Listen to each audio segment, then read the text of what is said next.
We are live with another gaming stream. Yeah, there we are. How you doing, Jose? I see you're early again. Love to see it. I'm a Chuck. I'm early. Yeah, time for Lloyd to drop the hammer. Hell yeah, love it, love it. Good to see you, Jose. Hope you're doing well. Let me know how the audio is this time, because yeah, if you were here on the last stream, we have unfortunately had some technical issues happening at the end of the stream. Luckily, it was way at the end of the stream, so it wasn't all that bad. It was like 10 minutes before the stream would end anyway. But yeah, for some reason, something fucked up in OBS over here, because I did like a quick restart and it was fine again. So I don't know what happened, but unfortunately that happened. But you know, I'm actually quite surprised that it took this long for something like that to happen, you know what I mean? Like technical difficulties, because like it's been like 6 months basically since I started streaming, and pretty much all of them have been without any technical problems, so this was bound to happen, you know what I mean? I'm not, you know, it's a bummer, of course, but it's also one of those things where I'm like, it had to happen at some point, and I'm just grateful that it at least happened like 10 minutes before the stream ended, you know what I mean? So it's not that bad. But yeah, last time we played through some classic Mega Man games. We played at least, yeah, we got through the whole entirety of Mega Man 1. And then I gave y'all, I guess we got to the halfway point, if you can tell from the screen. We beat 4 Robot Masters in Mega Man 2. And yeah, because obviously we had some technical difficulties, I just put in a password, and now we are right back where we left off. Basically, we do have to do the stage again, obviously, because we were in Woodman stage. But we'll just do that, and we'll take, yeah, we'll continue from where we left off, basically. Jose says, I'm glad to see everything's going well, Lloyd. That whole thing last time was just surprising. Yeah, I know it was surprising. Yeah, I'm doing great. Hope you're doing well too. Good to hear that you're doing good, Jose. Yeah, I'm doing well too. Like always, super excited about these gaming streams, obviously. Obviously, as you could tell from the previous stream, I love the Mega Man games. So I'm always excited to play that and just hang out with y'all. And yeah, so I'd say let's go right back in. We're going back into Woodman. Let me know if the audio levels are right, because I did, because I was messing around with it before, because of the technical problems. I forgot like what levels it was, so I was messing around with it a bit before I started the stream. But let me know if my voice is clear and it's not like drowned out by the music, and if that's the case, then I'll lower the game audio. But yeah, let's go back into Woodman's level. Jose says, I was watching one of the older streams, specifically watching you struggle in the Watermelon Festival. Oh my god, yes. Yeah, I was struggling hard on that one, yeah. Oh my god, like that is one of those levels where sometimes it's just more in your favor, right? And just sometimes it's not. That was one of those where it just like, those fucking red Cataquack things were just fucking roaming around and just throwing that thing into the air and it splattered and everything, yeah. And then like I think the one where I did get it was like super lucky, where it like flew forward and it was like in this very good spot or something to that effect. So yeah, that took a lot longer than I was hoping it would, but that happens, you know, like it's a live stream obviously, so sometimes it doesn't go as planned, but that's all part of the stream obviously. So yeah.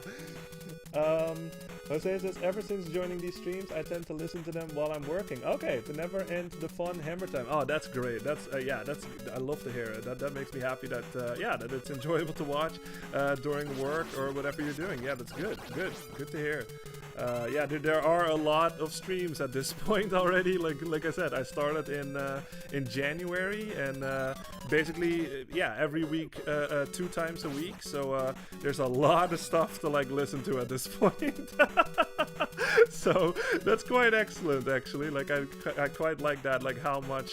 Yeah, because like it's just so much fun, you know what I mean? Like it's one of those things that I look forward to, and yeah, it's just like it has not stopped being fun, you know what I mean? Like this whole like streaming thing. So yeah, this is absolutely just a thing now. Like I just like doing it, so why not just keep doing it, you know? But yeah, we're back in fucking Mega Man 2 over here. And this is Woodman's level. I already let y'all listen to the song, I think, in the last stream. I hope that was before the audio issues were happening. Yeah, we're gonna go through it this time. We already beat Quickman. We beat Metal Man. Which else did we beat?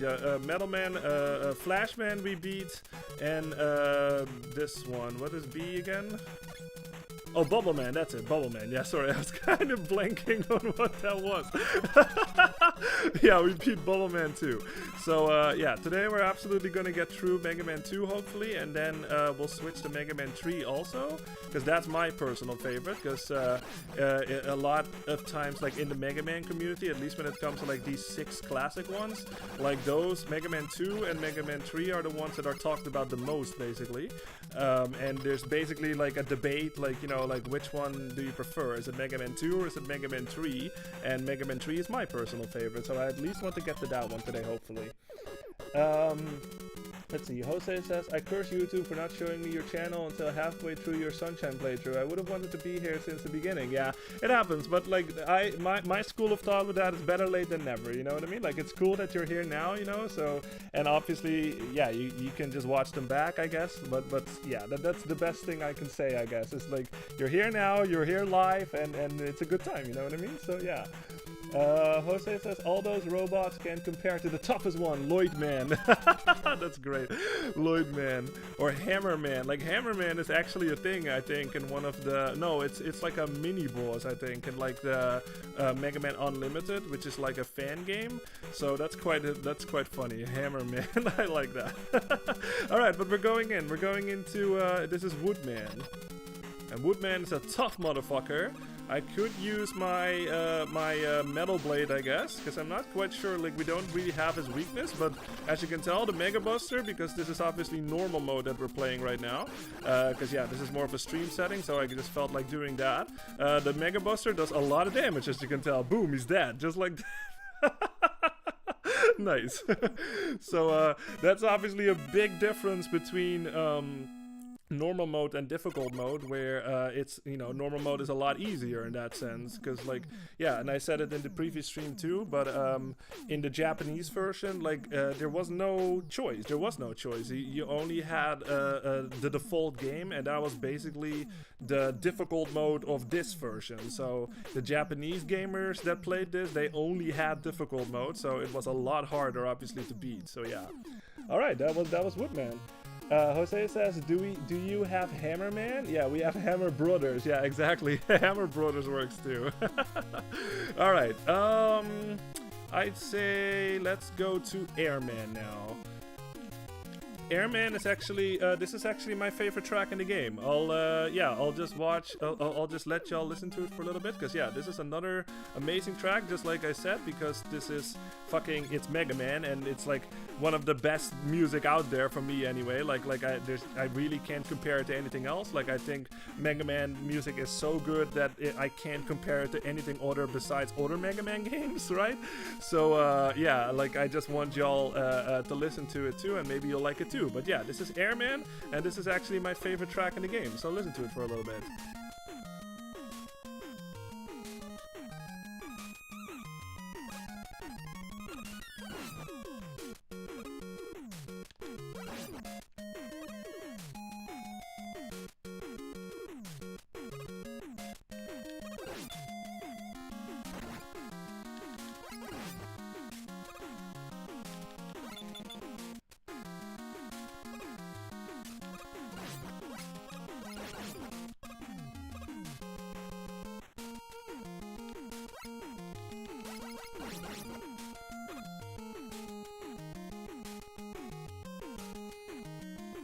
Yeah, isn't that fucking amazing?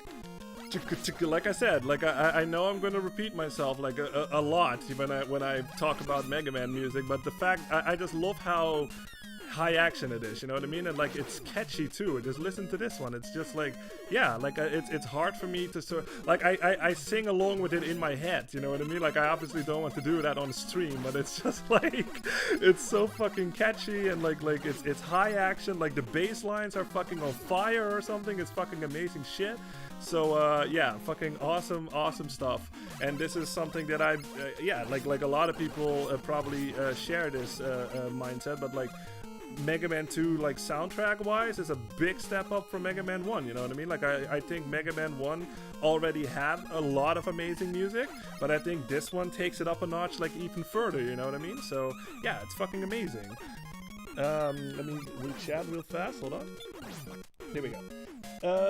Jose says, these video game bosses, once they notice it's Lloyd playing, oh hell no, oh hell no, yeah, exactly. Jose says, it would be cool to use those clouds and fly around like those enemies in Mario. Yeah, like the Lakitus, yeah, that makes sense.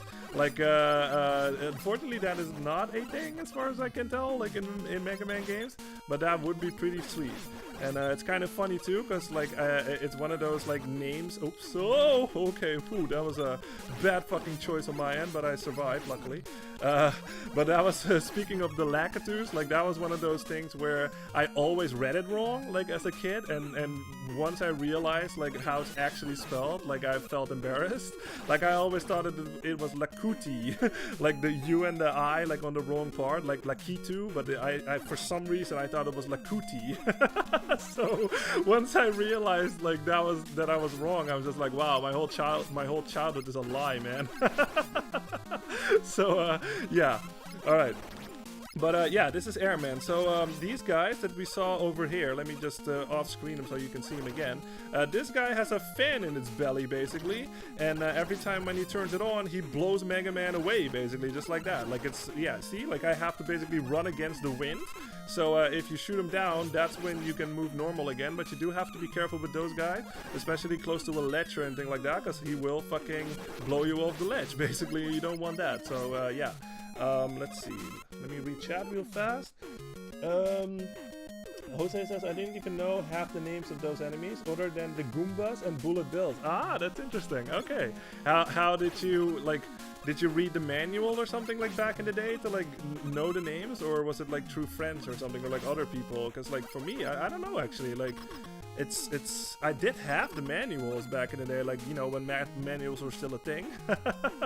They're not really a thing these days anymore, obviously, like maybe virtual manuals, but like I had like a whole stack of fucking manuals back in the day, and it was fucking cool because like it had like little illustrations and stuff, like hand-drawn like illustrations of like Mario with his cape on or something in Super Mario World, or like running around with like a Koopa shell and shit, and it had like the story and everything. Like, yeah, it was really cool. It's one of those things that's kind of, I don't know, it's a bit different, I guess. Like, you still have artwork, obviously, of all these games, but like whole like the manual thing, that's just not a thing anymore. So yeah. But this is Airman. So with Airman, you have to be careful here because he shoots basically. This is a lot easier later on. Okay, we got him. This is a lot easier later on because Mega Man in this game still does not have a certain move that he will have from 3 going forward, basically. But all you have to do with that one is just basically take a couple of pot shots, I guess, because sometimes the tornado thing that he shoots out is just like, yeah, it's almost impossible to dodge, I feel. So just take a couple of pot shots and then blast them, basically, and you got him. So yeah. Jose says, it's like that scene in the first Mario movie with Bowser talking to his army. My army, Koopas, Goombas, whatever those things are. Did he actually say that? I forgot that he said that. That's funny. Whatever those things are. Wow. Alright. One of my favorite lines, I think, or at least one that made me chuckle in the second movie, was how Bowser was like talking to his minions or something, and he basically said like what I've learned on this rainbow road of life, or something to that effect. Like, I thought that was really funny. I was like, wow, that's funny. This rainbow road of life. Okay, so yeah, now that we have item 2, now we can go to Heatman's level. This is that level that I talked about in the previous stream, where this is an infamous level where there's a very difficult part in it, and you can make it a lot easier when you have item 2. But I will show both ways, basically. I will show you how you're supposed to do it, but like with item 2, you can sort of cheese that part, I guess, or you can just totally skip that part. But I want y'all to see, like, you know, why that part is infamous, so I will do both. If I fail, you know what? Yeah, I will show both intentionally. Let's see. Jose says Lloyd might be dangerous in real life, seeing how he can kill bosses so easily. Yeah, no, I'm not dangerous. What the fuck? It's a video game, of course. Alright, Heatman. There we go. Yeah, this is another cool track. This is not one of my favorites, but listen to it for a little bit.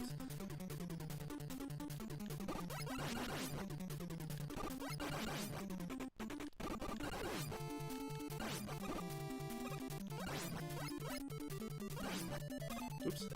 Oh, oops, sorry guys, that was my bad. Listen to it again.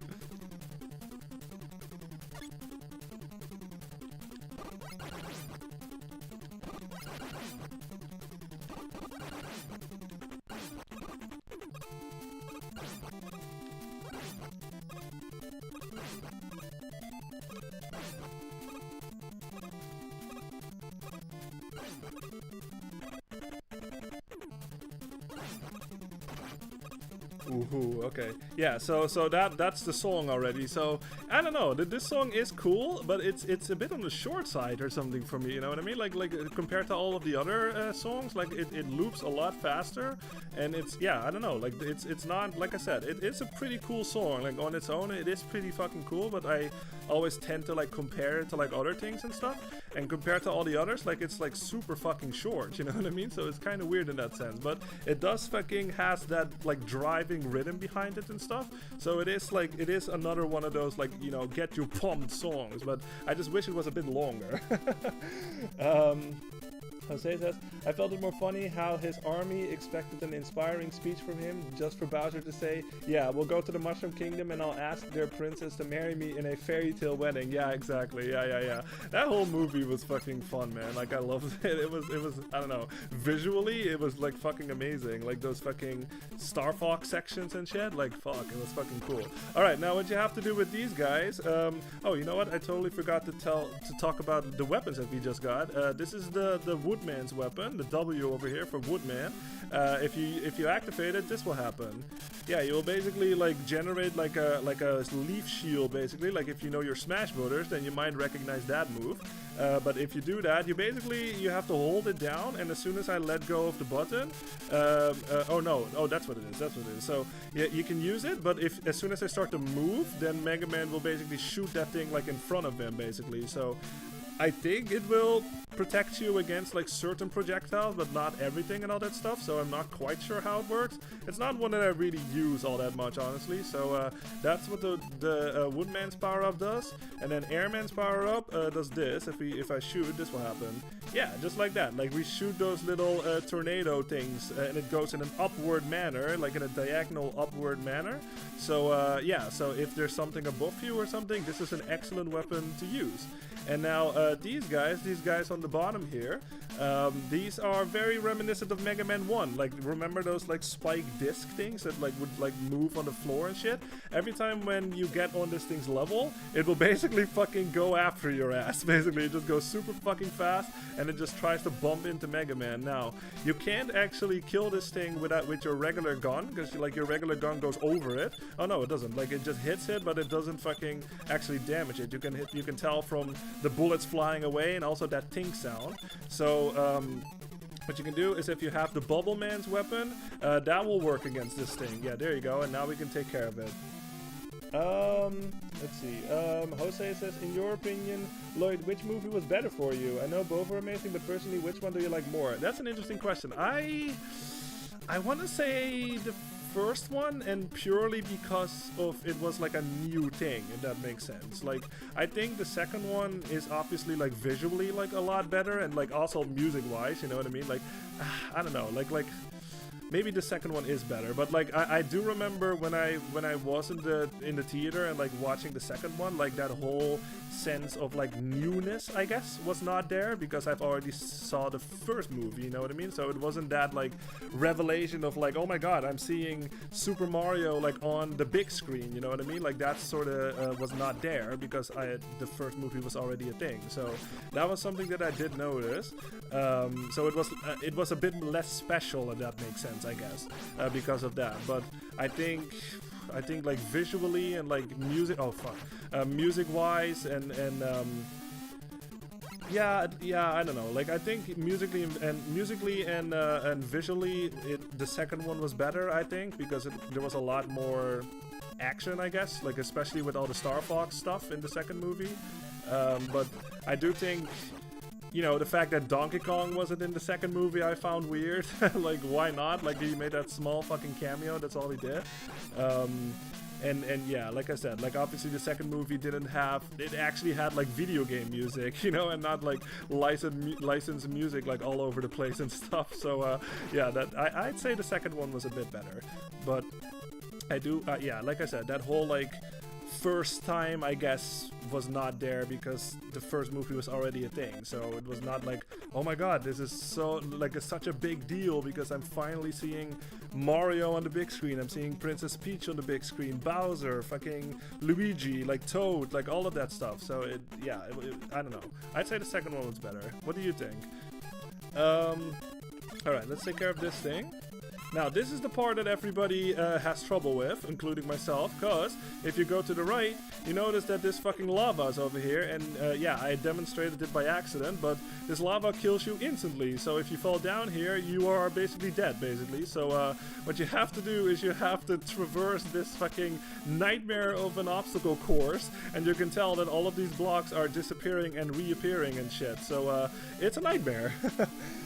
Jose says, both were enjoyable, but for me the second one is better. Yeah, I like Yoshi and Bowser Jr. being, yeah, those were great characters. Being added in along with Luigi getting more action, yeah, since he was pretty much sidelined half the time in the first. Yeah, those are good points for sure.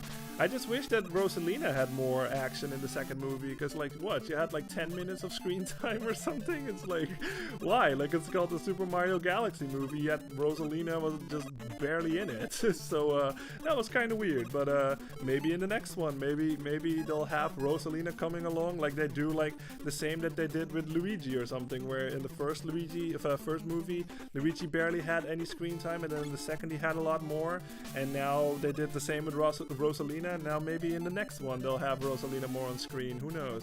But yeah, I'm gonna try to do this intentionally so y'all can get an idea of like how fucking difficult this is without item 2, and then if I fail, no, like I said, I will show both ways basically, because I haven't even shown what item 2 is.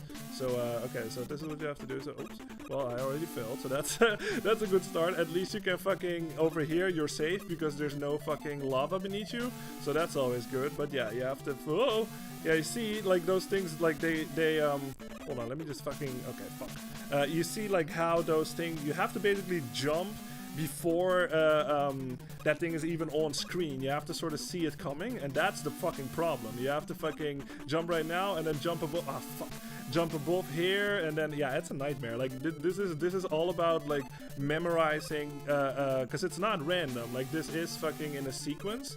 So it's, oh, what the hell? It just shows me to the left every time. Sorry. This is something that you basically have to memorize. This is what I meant when I said like Mega Man games tend to have this trial and error mindset, and this is basically like that to a T. You know what I mean? Ah, god dang it! Sorry. Okay, I'll try one more time, and then I'll do it like with item 2 or something. Cause yeah, this is very, you can tell this is very annoying. Okay, let me give this one more shot. So like this, and then jump over here, and then jump on that, jump on this, jump on there, and then jump on this, and now the high one comes here. There we go, and now jump to the right. Whoa! Because if I fall now, it's fucking over. Whoa, whoa. And now I know they're gonna do something dickish over here later. Yeah, there's an extra life over there, but I don't want that right now. Whoa! Jump over there, jump over there, jump over there, jump over there. Yeah, that one can go fuck itself. Okay, I actually fucking got it. So yeah, you can tell that they fucking totally pulled that fucking thing like while you're over like the bottomless pit and shit, and that thing just fucking spawns like above you. So you have to either do like a little like jump out and jump back in thing, which is kind of hard to pull off in this game because like Mega Man's hit detection is very strict, where you can easily like bump your head against that thing above you and just fall down basically. And or you just have to memorize that was there, but obviously I didn't. I had no idea that thing was there, so I had to react like really fast, and I actually pulled it off. So you can tell this is an infamous part in this level, man. It's fucking insane. Let's see. Jose says the only issue with those movies, on my personal opinion, is that they feel kind of rushed halfway through. Yeah. Oh my God. Yeah. Are you kidding me? Like the second one just ended out of nowhere. Like that was the weirdest part to me. Like it had a good flow. You know what I mean? I just felt like. I felt like the first one had a bit of a better flow, but it did sort of, you know, like it was like a lot happening like in 2 seconds, like basically through the whole movie sometimes.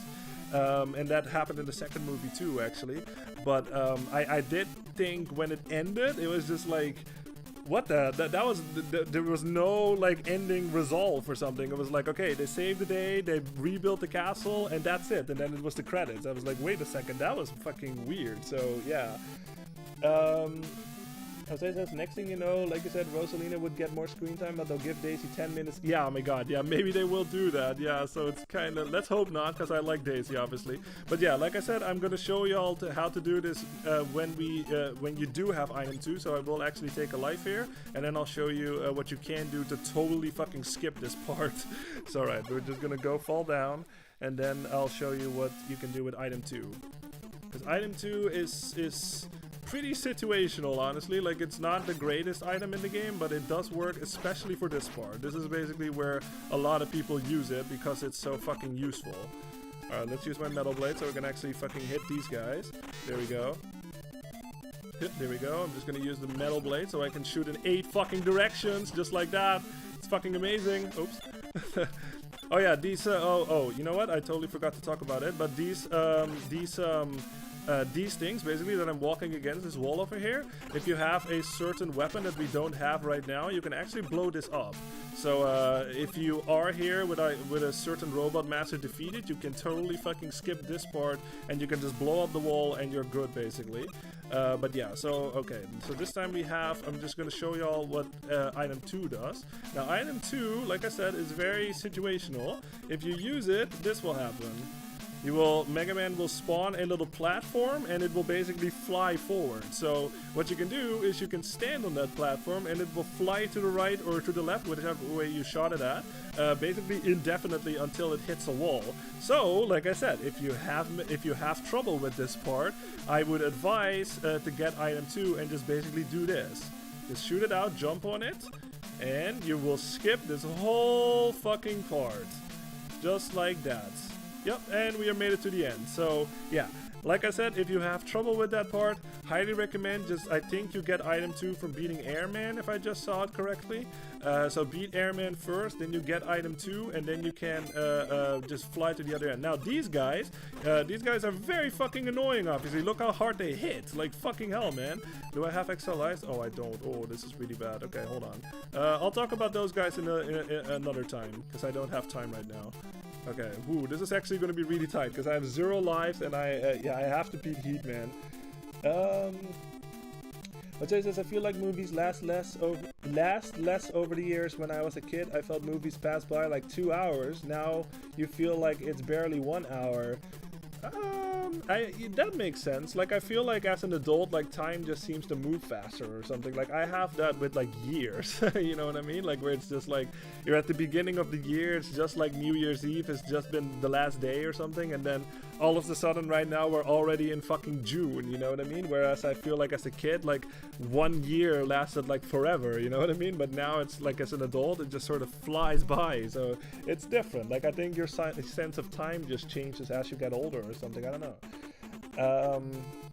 Let's see, Jose says, Lloyd, what would your reaction be if they did give Daisy the Rosalina treatment? Would you throw a fit and tell the writers your catchphrase? In my head, maybe.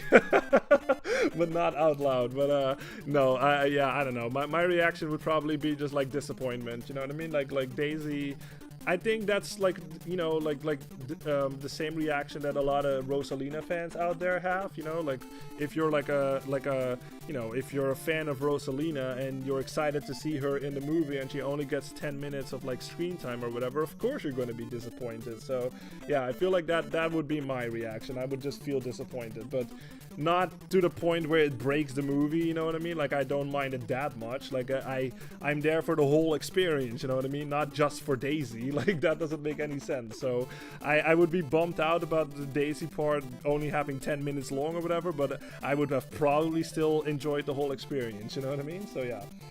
Jose says, for a moment I thought, where did Mega Man pull that rocket from? Yeah, so that was item 2 that I just showed. You just spawn like a little rocket platform basically, and you can propel yourself forward basically. Now, this is gonna be really awkward, like I said, because I only have fucking a couple of packs of health left. I have 0 lives, and I'm going into Heat Man, so let's see how this goes.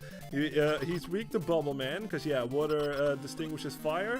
So all you have to do is just shoot him once with your bubble. He will fly over to me basically every time he gets super angry. You shoot him once, and I got him. Okay, good. Whew, okay, thank God. We don't have to do that whole level again. That was really scary. But we got it. Good.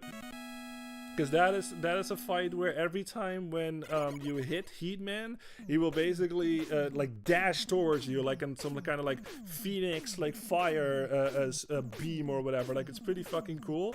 But that's basically his programming. Because like every time when he gets hits, he gets super fucking Super Saiyan or something, and he just fucking he flies towards Mega Man and just tries to like tackle him basically. All right, item 1 complete. Get your weapons ready. Alright, we still have one more Robot Master left, and that's gonna be Crash Man. Get equipped with item 1.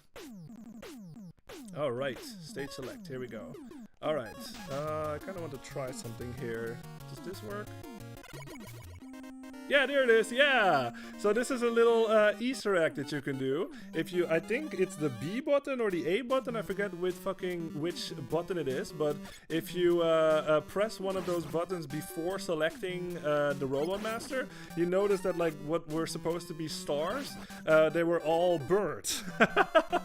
It's a little Easter egg, I guess, that the developers put in, and it's quite funny, so I'm glad that I was able to show that off. So all you have to do is you press or hold either B or A, I'm not sure which one it is, just hold both, I guess, that's what I did. And you select the Robot Master and all of the stars turn into birds in the background, so yeah, quite funny. Now, before I let y'all listen to the music, we obviously have a new weapon right now, so over here, the Heat. What you can do is if I press the shoot button, this will happen. You will basically shoot like a little fireball, but there's a little fucking trick that you can do with this one. If you actually hold down the button, this will happen. Mega Man will charge up to basically 3 levels, and if I let go now, whoosh, just like that. You can notice how fucking huge that fireball was. You can also tell that like the fucking ammo just depleted like crazy on that one. So this thing basically has 2 levels of charging basically. Like you can do it like this and just shoot like little fireballs like that. You can charge it a little like this, and it's like middle size basically, and if you charge it all the way, it's super fucking huge. So that is actually Woodman's weakness, I think.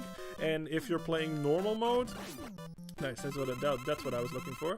If you're playing normal mode, I think, and if you charge that thing all the way up and you manage to hit Woodman, it will drain his health all the way, like I think, from full to 0 basically. So it's pretty fucking cool. I will try to do that when we refight him, but yeah, I don't really pull it off all that often, so I'm kind of, yeah, we'll see how it goes. But that is a little tip that I'll give you when you fight Woodman with his weakness, is you can charge this thing up, and obviously the blast radius is a lot bigger.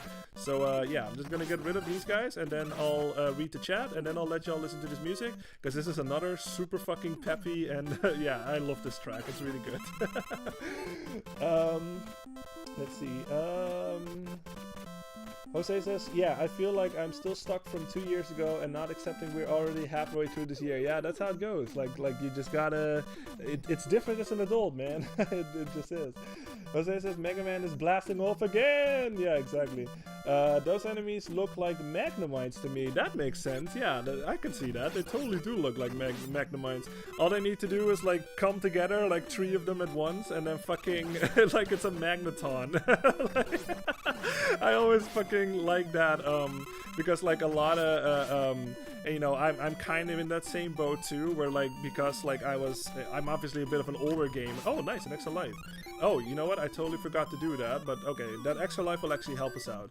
But it's interesting because like I'm obviously a bit of an older gamer and stuff, so when I see like the new generation of Pokemon, like I sometimes question it, where it's just like, oh, what? It's just like a car keys or something? What the fuck is that? Like, are they just running out of ideas or something? That's fucking stupid. But then like, if you look back at like generation Generation 1 or something, like the ones that I grew up with, where some of those are just, you know, like the Magneton thing that I just described, or like Duck Trio or something, where it's like you have Diglett and then his evolution is just 3 Diglets basically. So it's like, I don't know, like it's one of those things where like, sure, you can complain about it, where it's just like, oh, you know, back in my day, like fucking the Pokemon were actually cool and creative and all that stuff, but like some of them are not. You know what I mean? Like shit like that, where it's just like 3 Magnets together is a Magneton, or like 3 Diglets together is a Duck Trio, or shit like that, or Ekans is just a snake. That's all it is. You know what I mean? And so yeah, it's I don't know. It's kind of funny to sort of think about that stuff sometimes. Jose says it's all fun and games until Mario spawns from one of those pipes and decides, oh yeah, to make a cameo with Mega Man. Yeah, those pipes do kind of look like Mario pipes. Luckily, that would be kind of funny, and he just does like the Yahoo or whatever. He just pops his head out of that pipe and just says like, let's go or something. Alright, but yeah, anyway, I just want y'all to listen to this music for a little bit, because if you can't tell already from me ranting on, but maybe hearing the music in the background a little bit, this one is very fucking peppy and positive sounding. So yeah, I love this track. Listen to it for a little bit.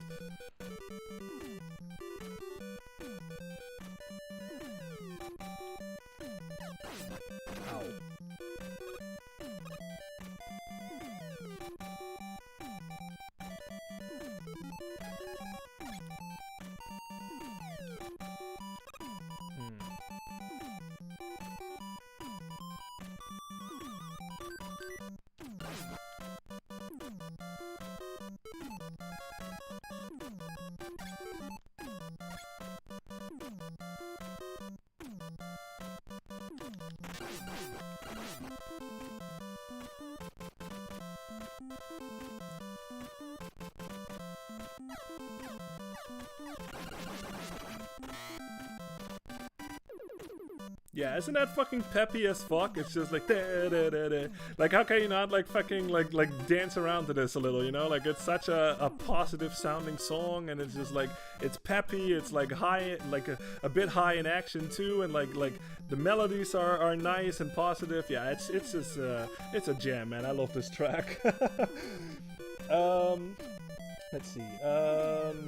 Jose says, I agree with your comment, Lloyd. These days, designs are out of control. A pair of keys, an amp, a motor. Yeah, it's like I said, like I feel like there's positives and negatives like in all generations, you know what I mean? Like, I think it's wrong to sort of be like what I just described, where it's just like, oh, you know, back in my day, like all of the Pokemons were cool, but it's like, if you look back at it, then some of them are not that cool, you know what I mean? Like, it's sort of the same thing, and like, it all depends on when you were born, you know what I mean? Like, if you're a kid or something, and that is your introduction to Pokemon, of course you're gonna be super into it, and you're probably gonna be like, this is fucking cool as fuck, you know what I mean? But it's sort of normal, I guess, for different generations to sort of harp on like previous or like later generations, I should say, on like when it comes to like fashion or like media or like music. Like, that's just a thing, man. That's just a thing in human evolution. I think that's been happening since like the dawn of time, probably. So it's like, I don't know, like I kind of want to like not do that, you know what I mean? I want to look at it like with a non like biased look, you know what I mean? Like, I actually want to not be that guy where it's just like, oh, back in my day everything was better or whatever, you know what I mean? I don't like being that person, you know what I mean? So I try to look at everything with sort of like a fresh look, but obviously I do have my judgment about stuff, just like any human being has. But like, yeah, I don't want to be that guy. Let's see, Jose says, fun fact that Ekans and Arbok are pretty much a snake and cobra backwards. Yeah, exactly. And I don't know if you know this one, but the legendary birds in Generation 1, Zapdos, it's Articuno, Zapdos, and Moltres. Look at the last words, basically, and see if you know your Spanish. And maybe you can figure it out. If you can't figure it out, I will tell you. If you don't know already. Jose says, back in my day, we had rocks with fists and yellow mice. Yeah, exactly. Jose says, I think what upsets me more a bit is the types they give to some that don't make any sense, like Gyarados. It looks like a Chinese water dragon, yet it's water and flying. It does make sense though, because can Gyarados actually fly? I'm not sure, but no, is Dragon type? Yeah, Dragon is a type, yeah. No, maybe that just, I don't think that was a thing at that point, was it? Maybe it was, because you had that Dragon guy at the end of the champion, so I'm not sure about that one, yeah. You would think that he would be like Dragon type and water, like more than flying, I guess, so yeah. Jose says, yet today we have a palm tree, an apple, a piece of sushi, and dragons. Yeah, I mean, like I said, like some of that stuff, we just had a pigeon, basically, like in Generation 1. Pidgey is just nothing but a regular pigeon, so it is what it is, you know, so. But, yeah, what I wanted to talk about before I moved on here, maybe you've noticed this already, but every time when, this was also a thing in Mega Man 1 too, by the way, I just totally forgot to talk about it. Oh, hold on, I just have to get past these guys. Every time when you change weapons, basically, Mega Man, okay, hold on, this is getting annoying. I'm gonna use my, my wood shield. This is actually where the wood shield comes in handy. There we go. Now, I'll show it a little bit before I get past this part. Wow, really? There we go. Jesus, I cannot get that. Okay, hold on. You know what I'm gonna do? I'm just gonna fucking go chaos control on this. Like, just stop the time. There we go. Alright, now I can fucking move on. Hell yeah, there we go. Good. Alright, now, there's something that I want to talk about. Oh, an E-Tank, hell yeah. There's something that I can, yeah, it's perfect actually for here. So, two things actually that I can talk about, because I have not shown what item 1 is. Item 1 is basically, if I press Y right now, this will happen. Mega Man will just spawn in a little platform, basically. It slowly rises up, and you can stand on that, and that will make you, it will help you traverse, like, vertically, basically. So, yeah, you can totally use that, and you can jump on it, and it will slowly rise. It will disappear after a while, so pay attention to that. You can see it flashing and shit. But yeah, so that is what item 1 is. Now, what I wanted to talk about with these ladders and stuff, and maybe you have noticed it already, but every time when Mega Man, like, switches weapons, basically, when I switch weapons like this, he will basically teleport himself back into the level or something. I have no idea what's happened. So, so I'm just gonna show you. I'm just gonna switch to my Metal Blade, and this will happen.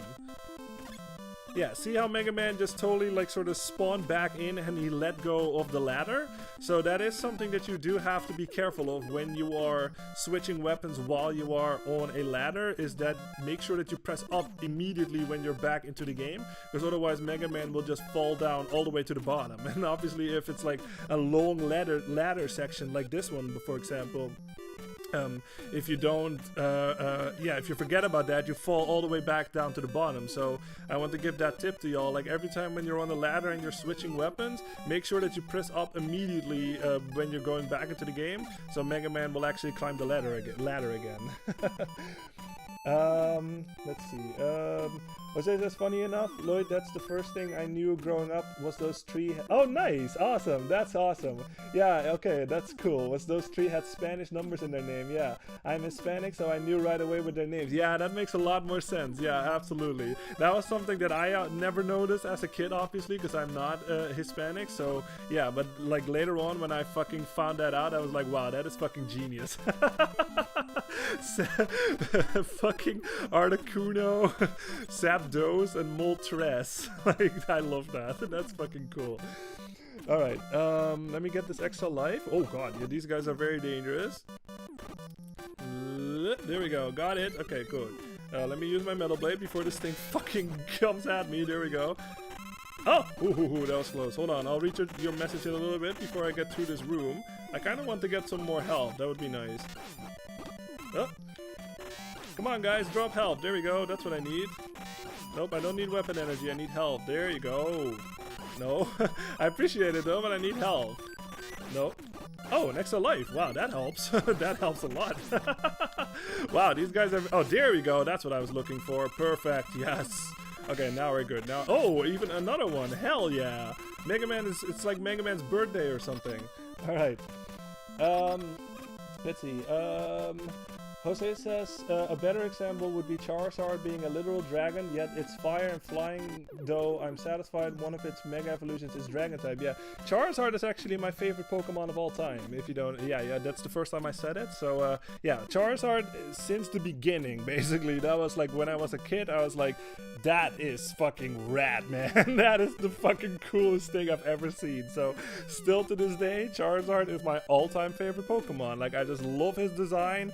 Sure, you can say now like it's a bit generic, it's just a dragon, I guess, but like in, you know, in back in that time in my life, that was the fucking coolest thing I've ever seen, you know what I mean? He breathed fire and shit, and like he was super fucking big too, like compared to Ash and shit, like in the show, and like he could fly. He did that like seismic toss thing where he would like sort of fly around like the earth or something. That's how they portrayed it in the show anyway. And he would like fly down and throw them on the floor and shit. I was like, this thing is fucking cool as fuck, yo. So yeah, Charizard is my favorite Pokemon of all time. I fucking love Charizard.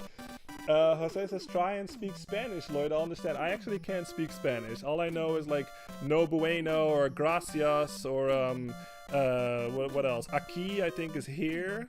What else do I know? Obviously, I know uno, dos, tres, cuatro, I think, is 4. What else do I know? Spanish. No problemo or like loco is crazy. What else do I know? That's basically my Spanish, I think. We never had Spanish, so it's something that you have to know for, this might be different in where you're from, but like, or like in other parts of the world, but we're actually not, in schools, like when we're growing up, like we are not taught Spanish here in Europe. Like, I think that's a bit different in countries like America and stuff. I'm not sure on that one, so don't quote me on that, but I think they do teach kids like Spanish, like mandatory and stuff. But over here, we only get English, German and French, and then even Latin if you want to. Like that's something you can, if you're smart enough, basically, if you're like in a higher, smarter class, you can pick between Latin and Greek. But like I was never taught Spanish. Like I was only taught German, French, and English, and obviously Dutch too. So yeah. Hey Soyborn, how you doing?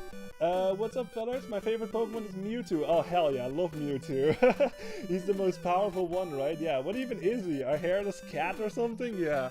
I think Mewtwo is supposed to be like a failed experiment or something, right? They made a whole movie about it. Like I actually saw that in the cinema too, like in the movie theater, like as a kid.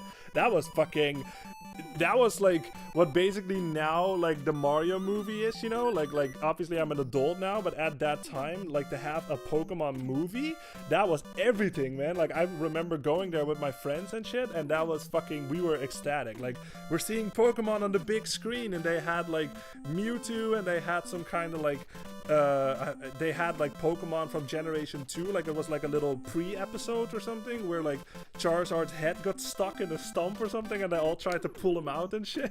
Like it was something to that effect. But like yeah, that was fucking cool. And then they had a movie with like Entei and like Raikou and Suicune from Generation 2. We went to the movie for that too. And I think they also had a movie with like Lugia and shit. And so yeah, that shit was fucking, oh my god, it was so fucking cool. But how you doing, Soyborn? I hope you're doing well. Good to see you. Let's see. Sorry, I'll get back to the game in a little bit once I read up on chat.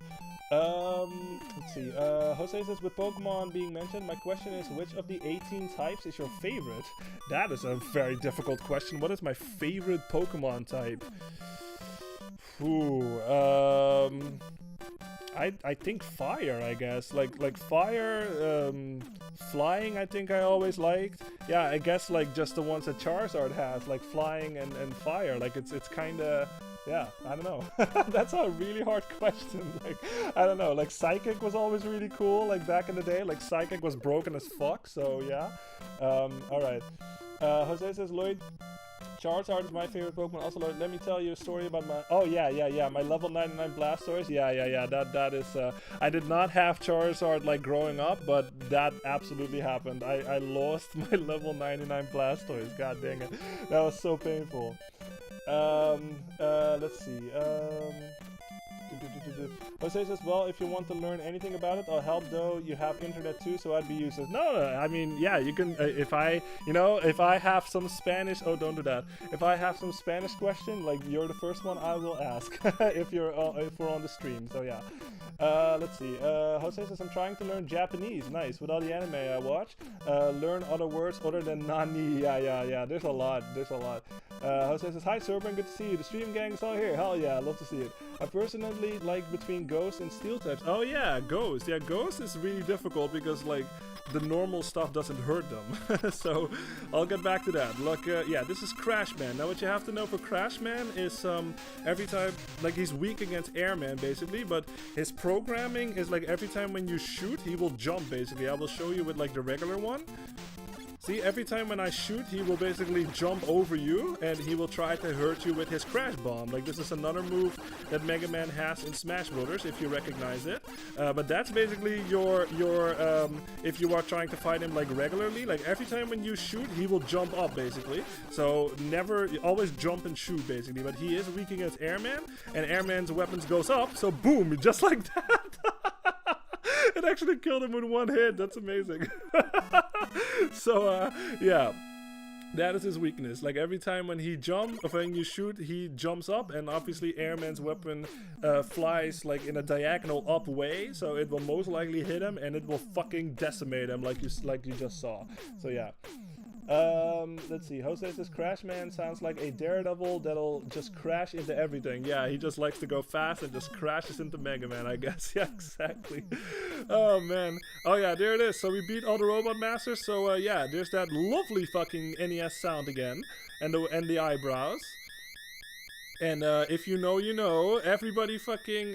there's no way that you have never heard this track. If you haven't, it's all good. But this is one of the most famous tracks in the whole Mega Man. Like, everybody goes crazy over this track. This is gonna be Wily Stage 1. And I'll talk about it after y'all listen to it. Oh yeah, there it is.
So yeah, that's like I said, it's all good if you haven't heard it yet, but this song, but like this is the one that everybody fucking goes crazy over. Like, you know how like every game basically has like that one song that sort of everybody like, you know, puts on the highest fucking pedestal in like the whole series. This is that one, you know what I mean? Like everybody goes crazy over it. I like I said, I have said it before, maybe I haven't said it on stream, but like I like it, but I think it's overrated as fuck, man. Like it's good, but like I think there are better songs out there, you know what I mean? Like it's not, like I said, I think it really is good, but I don't like it when people only talk about one song without giving all of the others a chance, you know what I mean? Like I think there are so many better tracks than this game of this track in the franchise, and like in Mega Man 3, you know what I mean? Like when we get to the Wily stages and that, like I think that one is even better than this one. So that is obviously my opinion. Like I like this track, but it's one of those things where it's just like, why is this one, you know, why is it this one like that's considered to be the best of all time, you know what I mean? Like I think, like I said, I think it is good. It is really good. It's high in energy, like the melody is fucking amazing. It's a really good track, but it's one of those things that gets under my skin, where everybody fucking goes crazy over this song and only talks about this one, you know what I mean? Even though there's so many other tracks in the franchise that sort of people just ignore, I guess, because this one is the end all be all, you know what I mean? Like, it's like one of those situations. Like, same goes for like Ice Cap Zone in Sonic the Hedgehog 3, you know what I mean? Where like everybody goes fucking nuts over that song. While I think there are way fucking better tracks in Sonic 3 and Sonic and Knuckles 2, yet everybody fucking talks about Ice Cap Zone and doesn't even mention, like, it's not even worth a mention to talk about the other songs, you know what I mean? So it's one of those songs. Like, it's hard for me to, like, sort of, you know, I just don't want to be that, you know what I mean? I want to talk about all of the other tracks, and I want to appreciate all the other tracks like I do, you know what I mean? And not just talk about one song and be like, this is it, this is all that I need, you know what I mean? There's so many more amazing tracks, and I want to appreciate it all, you know what I mean? And not just focus on one thing. So, like I said, my opinion on this song, I like it. It is really fast. It is really fucking iconic. Obviously, it's super, like I said, fucking, it's a classic as fuck, super good, but it's one of those things that I feel like overshadows the whole fucking soundtrack of this game alone, but also in the whole franchise, and that kind of bothers me. So yeah, let's see. Jose says, like to go fast. Yeah, gotta go faster, faster, faster, faster. Yeah, exactly. Yeah, there you go, Soyborn. This is the Mega Man song. I guess, yeah, I guess so. For a lot of people out there, for sure. Jose says it's peak. Soyborn says, my personal fave is Mega Man X2. Oh yeah, very very upbeat. Yeah, especially X1 Zero's theme. Like I fucking love that one. Soyborn says the one where you fight him at the end of the game. Yeah. I'm trying to remember it, but I'll listen to it after the stream because I can't recall exactly how that track goes, but I'm sure it's good. Like, I know the one in Mega Man X3, that one is really fucking good, and X1 too, but I forget what X2 sounds like, so I will look that up later. Someone says, a track I also really like is Dustman. Yeah, I like Dustman from Mega Man 4. It's very sad sounding, but still upbeat and full of life, yeah. I don't like to call it Mega Man 4 though, I call it Mega Man Goes to Russia. That's funny, yeah. It does have like a, especially like Cossacks like fortress, like it has like a, yeah, like the castle just totally looks Russian and shit. It's quite interesting.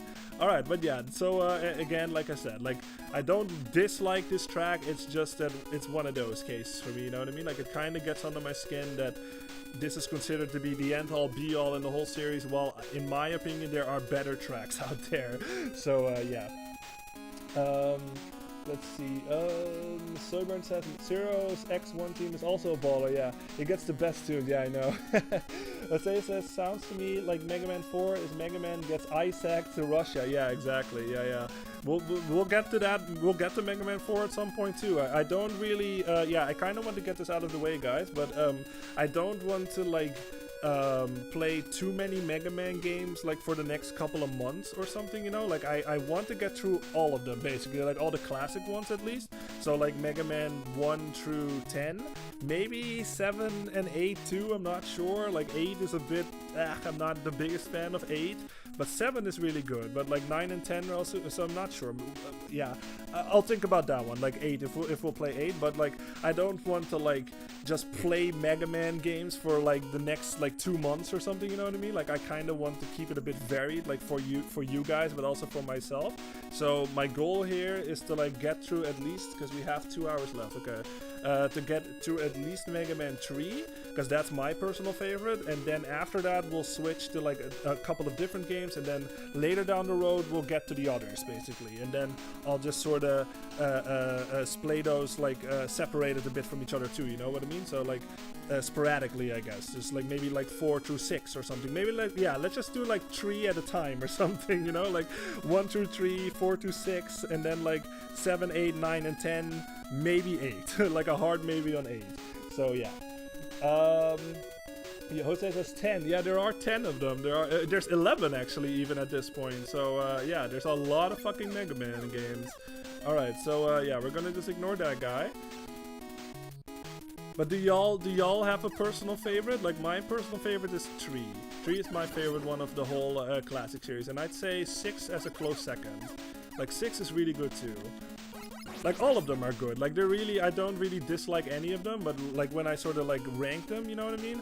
Like that's when I think like 3 is my favorite one for sure, because of a certain move, and we'll get there when we get there, and also the music. And 6 is like my close second, I'd say. Jose says, sounds to me like it might be overtime today, depending on how long Mega Man 3 is. Yeah, we'll see how it goes. Like, we still have 2 hours left, so we'll see. I'll try to get a bit of more of a move on, I guess. Oops. And as soon as I say that, I fall down. That's amazing. All right. Sorry, you have to use item 1 over here. I'm just gonna go to the right. Grab it! Oh, there we go. God, good, we got it. Okay, that's a very tricky jump right there, because you have to use those item 1 things like in a sequence, and you sort of have to make sure that it gets like as far to the left as you can, otherwise that jump is really fucking awkward. So yeah. Alright. Jose says, I remember in a previous stream you mentioned there's a new Mega Man. Yeah, there is. There's a new Mega Man coming out next year. I think it's called Dual something? Yeah, so I'm pretty excited about that actually, because I'm always down for more Mega Man. And Mega Man 11 was fucking amazing. I don't know if you've ever played that one, but you know, like the music has grown on me, I will say. Like at the beginning I didn't really like the music all that much, but the music has grown on me in Mega Man 11. But we'll get there when we get there. It's an amazing game in my opinion. But yeah, this is a fucking dragon, and it's a bit of an auto-scroller right now. Now what you have to do with this guy, you have to be very fucking careful, because every time when he hits you, Mega Man has some knockback, obviously. So if I get hit, oh my god, I thought it was gonna hit me. Okay. That thing just like fucking, if Mega Man had hair right now, like he would have lost a couple of hairs right there. I guess Mega Man has hair actually. We saw the Mega Man in the intro. But yeah, luckily he had his helmet on, so his hair did not get burned, because like holy crap, that was really close to Mega Man's head right there, and I thought it was gonna fall. Because that boss is very famous for like its knockback. Like if you get hit while you're on those blocks, Mega Man will obviously, because of the knockback, like there's a high chance that you will fall down and you will have to do that fight over again. The quick boomerang is his weakness. So if you want to get a move on and do that boss real fast, use the quick boomerang. Jose says, I haven't played too many Mega Man games, but I'd say the first one is my favorite. Oh, that's interesting. Huh. That is really interesting. I've never heard anybody say that Mega Man 1 is their favorite. That's really interesting. Do you have a specific reason? I guess you said you haven't played in many of them, but I'm curious to hear like why it's your favorite one. Yeah, it is Robot Shenron. Yeah, exactly. he just like, sure, I will grant your wish, or something to that effect. That's funny as fuck. Serwan says, that dragon was stoned or drunk or something. Yeah, he moves around like very dangerously. You have to be very careful with that boss, because like I said, if that thing fucking hits you once and you're like on the edge or like one of those blocks and shit, like there's a high chance that you will fall off. Now this is obviously where we're gonna need item 2, and this is why they have these endless enemies spawning in, so just in case, because this is another just like Mega Man 1, since this is the Wily stages, like your whenever you beat a level, your weapon energy does not refill. So this is another case, like let's say your weapon, like your item 2 is completely depleted right now. This is why they have all of these enemies falling down, so you can refill it, and then because you need it to even get over here. So you need to use this, and then we fly over these spikes, because like I said, never fucking touch spikes in Mega Man, because it will instantly kill you. So you need item 2 over there to fly over that, and then you can make it. Alright. Oh, nice, an extra life. Yeah, so this is a little secret that you can do. Like I said, like if I go back, you can tell like I sort of flew a bit farther ahead because I knew that this was there. But if you go to the left, you see that little ladder over there. But if you don't take this, if you take that one, you will not be able to get all of these like extra goodies basically. So I knew that was there, so there's an extra life, and there's a lot of fucking weapon energy over here. So yeah, hell yeah. Let's see. Jose says that dragon in its mind still looking at Mega Man. Get over here! Yeah, exactly. Soyman says, what? No one says Mega Man 1 is their favorite. Yeah, it's very interesting. I'm curious to hear like why that's Jose's favorite.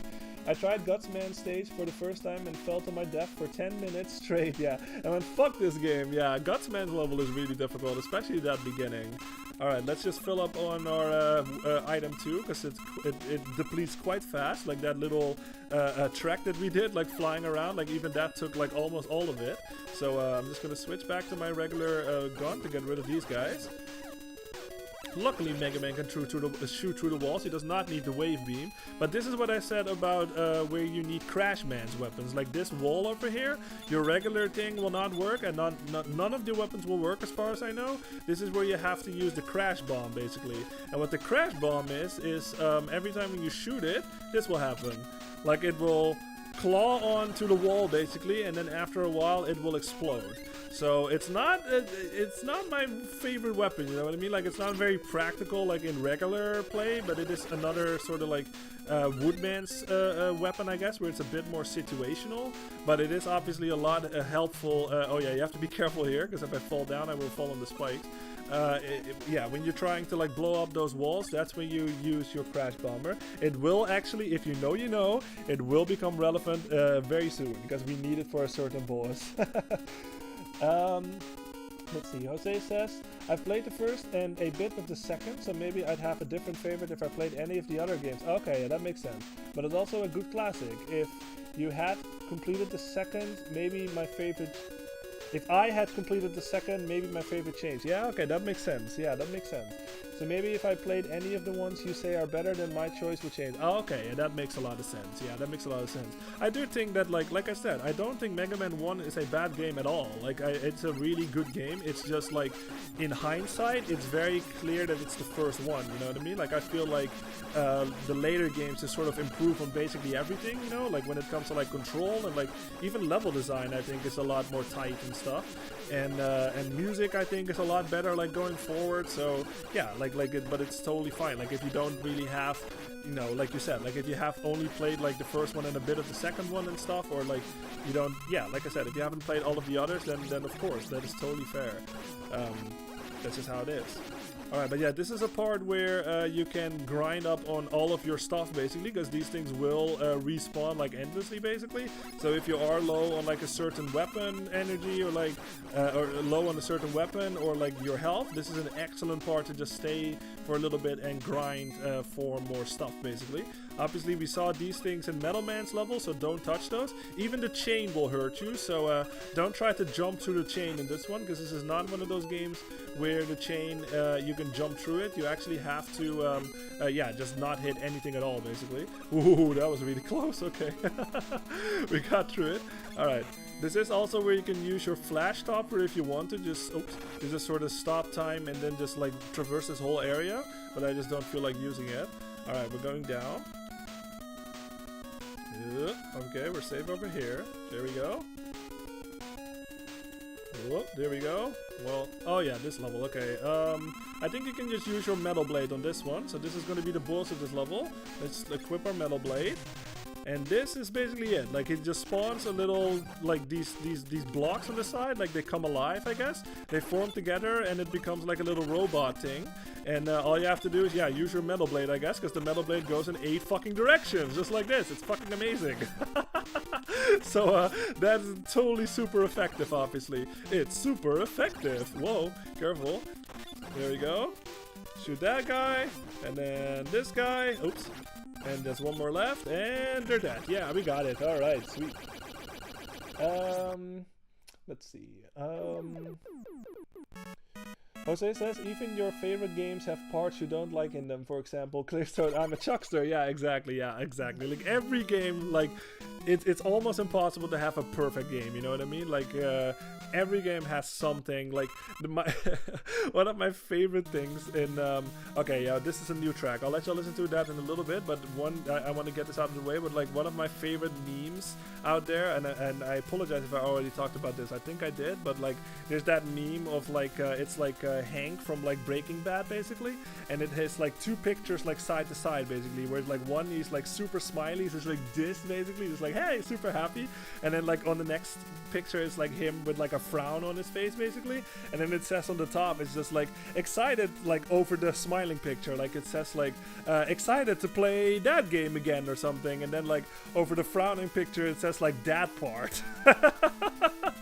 So the funny thing is, like, especially when I think about Zelda games and stuff, especially like Twilight Princess or something, it's the Wii game, like the Lake Bed Temple, that is that part, you know what I mean, where I'm just like, that is totally in fucking mood, where it's just like, yeah, I'm excited to like replay Twilight Princess again or something, and then I think about the Lake Bed Temple and it's just like that part, fuck my life, you know what I mean, and like for a lot of people probably the Water Temple is that part in Ocarina of Time, so that's one of my favorite memes, because it's so true, like it's so true, like almost every game, and this game, this is actually very relevant, it's not per se this level, but this game has that part that I'm not looking forward to, because if you know, you know, it's a nightmare. It's a fucking nightmare. So that is also why this is not one of my favorites in the series, because Mega Man 3 doesn't really have that part, whereas Mega Man 2 does have that part that I fucking dread. So yeah, like I said, if you know, you know, but we'll get there soon. Alright, let me read chat, and then I'll let y'all listen to this track soon. Let's see, Soyburn says, this is the tiles flying at you from Zelda, but the Mega Man boss from... Yeah, that makes sense. Yeah, I can see that.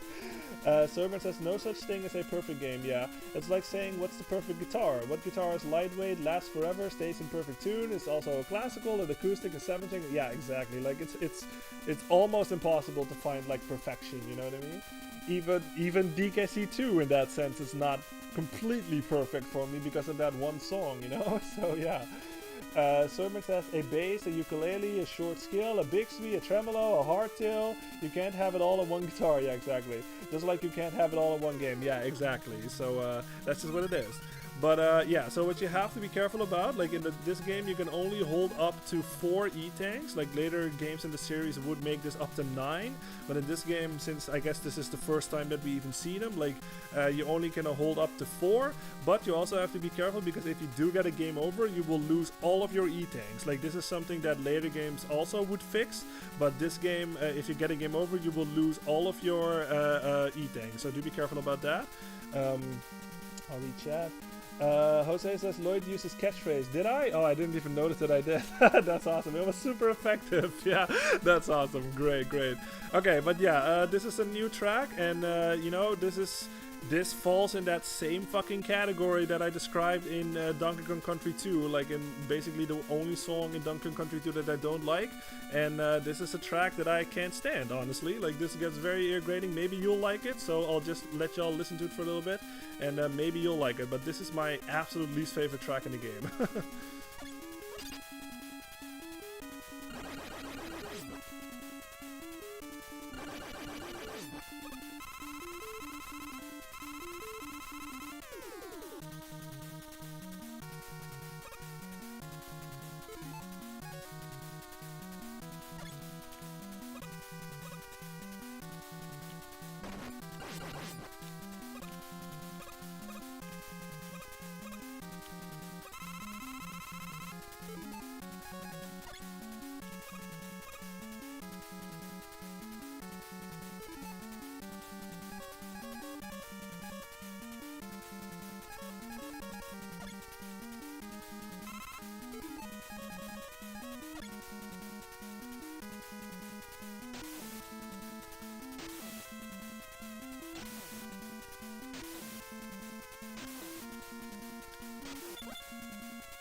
Yeah, see why? I mean...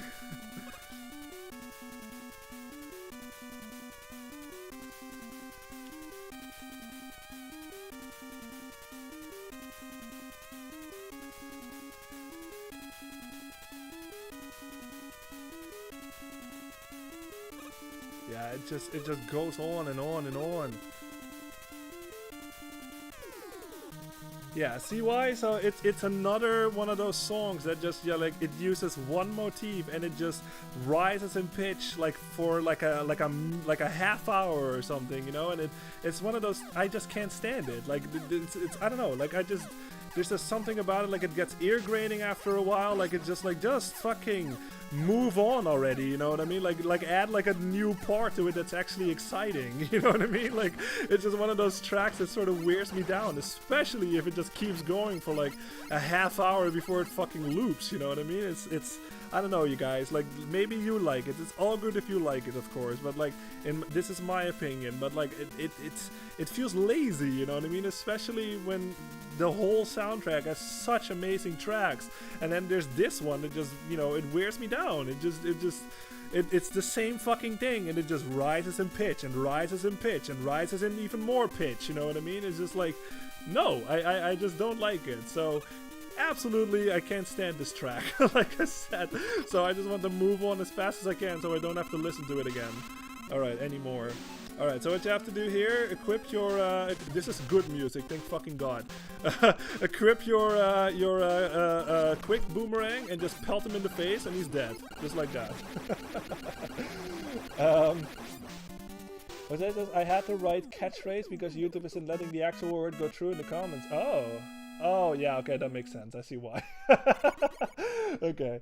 Servant says, yeah, this jam kind of blows. Yeah, I know, man. Like, I don't know. Like, it's the same as fucking Donkey Kong Country 2, that one song that just does this, basically. It feels like lazy writing to me, and there it is again. Like, it's not even in the fucking just in that level. No, it's also in this level. So, yay! I can listen to this fucking song again. Fuck my life.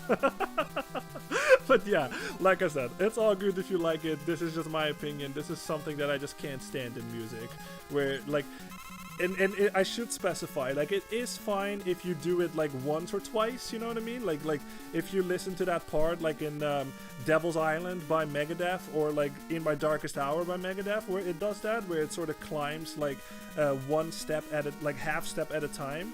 That is cool. Like, there's nothing wrong with doing that, but I just don't like it when it goes on for this long, you know what I mean? Like, it just feels like it drags and drags and drags. So yeah, like, I do want to specify and clarify that, like, I don't completely despise that writing thing, but don't do it for too long, you know what I mean? Like songs like this, like, that's where it sort of wears me down, and it's just like, what the fuck? Could you not, like, it was like writer's block or something? You know what I mean? Like, was there not anything coming to your mind that was better than just using the same motif like for a half an hour or something? So yeah. Alright, but we're going through this level. This is the level. If you know, you know. This is the most, like level. This is that part for me, and especially the boss. Like, I don't mind the level all that much, but if you know, you know. There's a certain boss in this level that's a nightmare. Oh my god, it's a nightmare. So, what you have to do here, this is a bit similar to like Zelda 2 or something like that we have seen on these streams before, where there are actually fake fucking floors over here. Like this floor over here, like it totally looks exactly the same, but if I walk forward, this will happen. Yeah, Mega Man will just totally fall through it. So there are fake fucking phantom floors over here. Now, this is where you can use your Bubble Man's weapon, because if you use the Bubble Man's weapon, it will do this. It will basically go over the floor. Yeah, see, like it will go over the floor, and it will every time when it hits like a point of like what it, yeah, no, like considers a pit, I guess, it will scale the wall or like follow the wall, and it will totally tell me that, oh yeah, there's actually a fucking fake fucking floor over here. So like I said, if you know your Castlevania 2, like this would basically be the holy water, where you can tell, you can use the Bubble Man thing, and you can find like fake walls basically, of a fake, yeah, fake walls or fake floors. So there's an extra life down there, you might as well get that. Let's see. Oh yeah, Jose says they were trying to save money using soundtracks. Yeah, I don't know what happened with this song, man. Like, all of the other songs are top fucking notch, and then this one is just like, whatever, man. Like, I just don't care about this one. Sorborn says, now I know how to defeat Lloyd in video game competition. Distract him with repetitive tracks. Yeah, exactly. That would be super effective against me. For sure. I would just slowly get annoyed, you know? Like, I would go insane. It's like, oh fuck, there's a fake wall right there.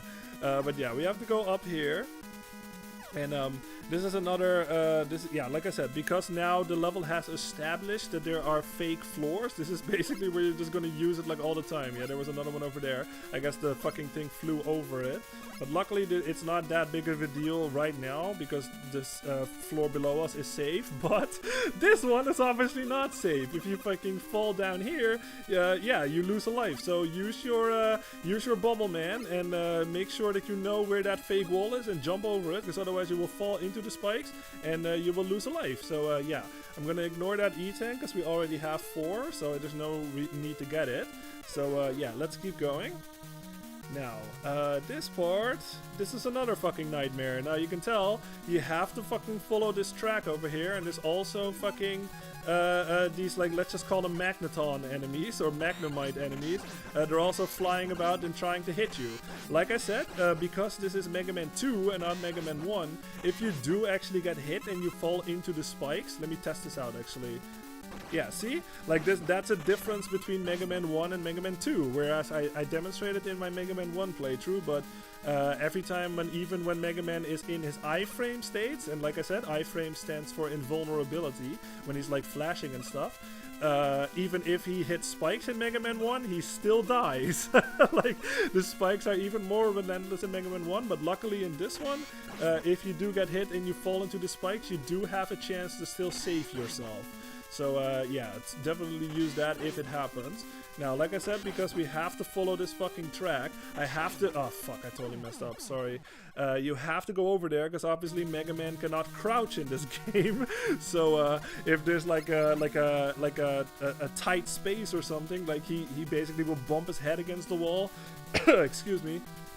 And fall into the spike. So you do have to sort of carefully route your route basically, or map your route basically before you're going, because otherwise basically what I didn't do there, like I totally messed up and I just fucking fell into the spikes. So let's actually do this proper this time. Let's fall down there. Ooh, I almost fucking messed that up. Okay, there we go. Wait for this. Jump on there. There we go. Alright, let me read chat before I move on.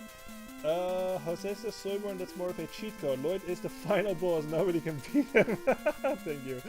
Jose says it would be like Lloyd in Bowser's voice. Soyborn, how dare you distract me with repetitive tracks, roar! I can't do the roar very well, the roar very well, but yeah, I love the voice in Mario Sunshine, it's so funny. Oh. The water's great, eh, Junior? Alright, so let's actually, I totally fucking, okay, and now I see what I did wrong. You have to go over here, that's right. I thought you had to make that jump. I was just like, wait a second, am I just fucking totally doing this wrong? And I was. I just wasn't fucking looking well enough. My observation skills were off. Okay, there we go, we made it. Alright, so this one, I actually don't know how you're supposed to do this legit. Like, I think... What you have to do, like, legit, like, if you don't have, well, you do have item 2, but if you don't have the energy, what I think you have to do is, like, when this thing, like, is coming at you, you have to jump right now and then jump over there. So, yeah, you can tell that's a fucking nightmare, so I'm just gonna use item 2 and get over there easy. There we go. Okay, now I can finally talk about this. Now, these guys are fucking nightmares. Like, you can already, like those guys on the right, yeah. You can already tell, like, back when we hit them, like, we made direct contact with them in Heatman's level, they take a lot of Mega Man's health. Like, it's almost like a third or like a quarter of his health or something. So, yeah, don't do that. And they also fucking jump at you and they shoot at you too. So, if you shoot them, yeah, if you shoot that thing that it's in, like that little mech thing that it's in, it will actually fall out and now it becomes like a regular Sniper Joe like the one in Mega Man 1. Like, it's basically the exact same. But a really good thing that you can utilize is if you use your Airman's weapon. So let's just go back a little ways and like respawn this thing or something. Can I do that? Okay, let me see if I can climb back up and then I can respawn it, because I want y'all to see this. There we go. I'm gonna respawn that thing, and this time I'm gonna use my Airman's weapon on him, and this will happen. Yeah, see, it takes care of that mech thing that he's in, like, basically immediately. So, highly recommend to use that, obviously. Use fucking Airman's weapon, and you can get rid of that mech that he's in, like, immediately, and he will hit a lot less hard. So, yeah.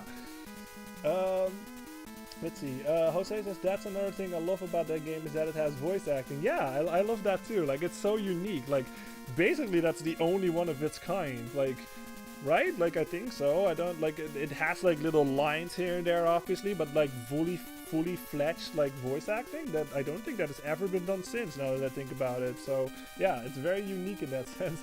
Soburn is laughing about something. All right, let's take care of this guy.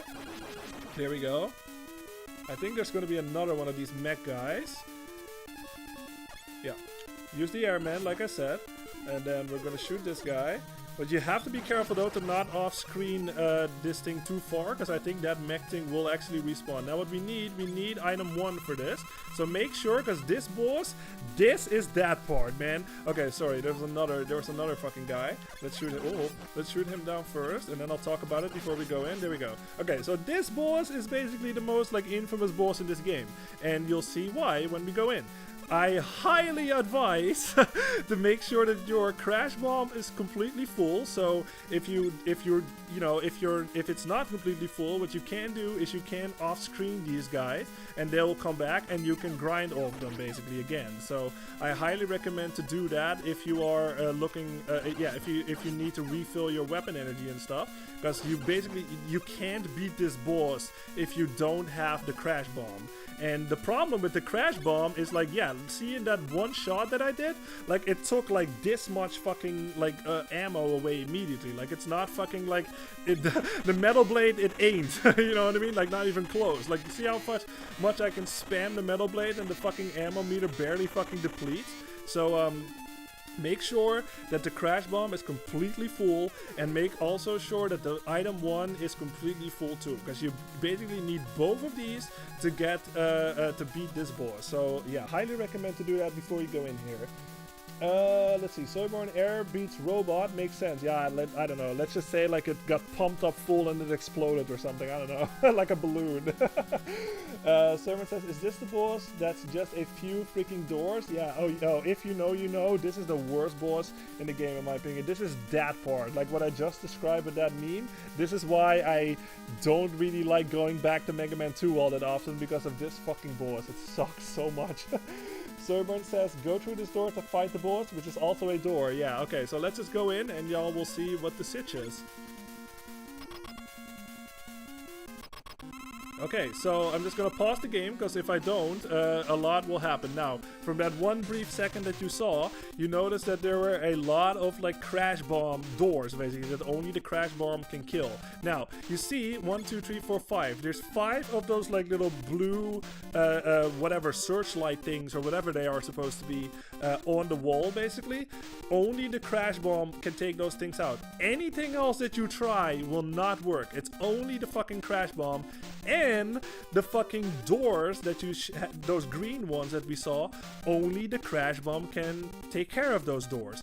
So if you totally fucking route this wrong and you like take care of all of the doors first or something, you will not have enough ammo to take out all of the 5 searchlight things. So like I said, this boss is a nightmare because of that, because like you have to sort of like carefully route your route, basically, or map your route here, because like I said, if you run out of your crash bomb, there's no way that you can beat this boss. Now, the benefit that there's one silver lining about this, luckily, is like if you actually do destroy those crash bomb doors, so the green ones, they actually stay destroyed on your next life. Not on a game over though. If this is your last life and you destroy those green doors, and you come back here on your next continue, basically, all those doors will be back. So there's 2 ways that you can do this. You can either take care of all of those doors first and then like intentionally die, because there's literally no way that you can win, basically,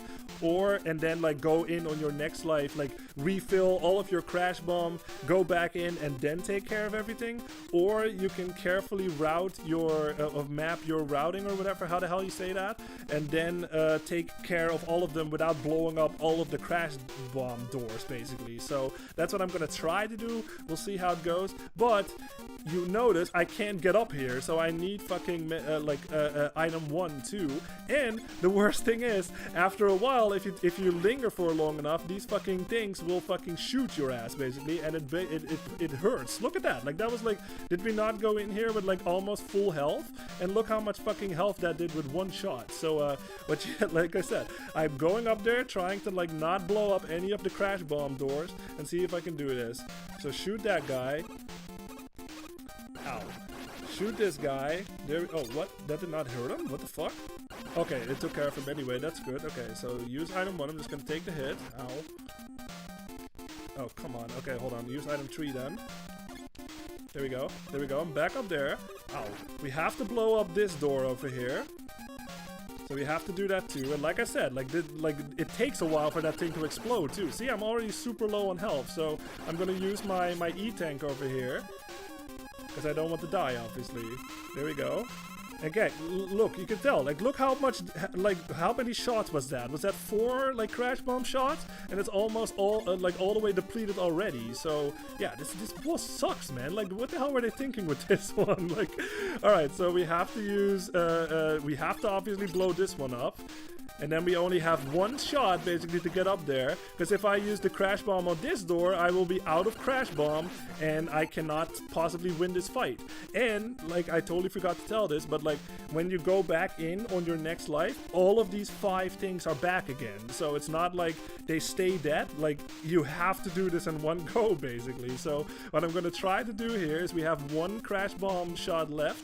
I'm going to try to go up there with item 1 and see if I can do this. Because, like I said, I cannot fucking blow that one up because then I don't have the weapon anymore. Okay, there we go.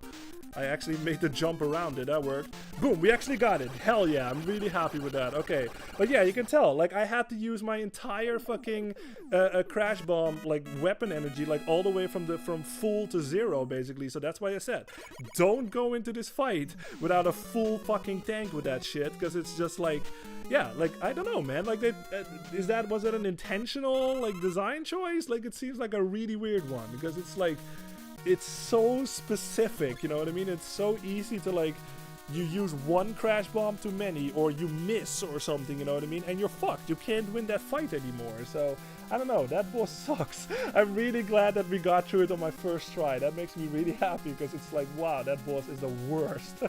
Alright, let's see. Soyburn said, yeah, I know, Soyburn, this boss sucks. Yeah, it really does.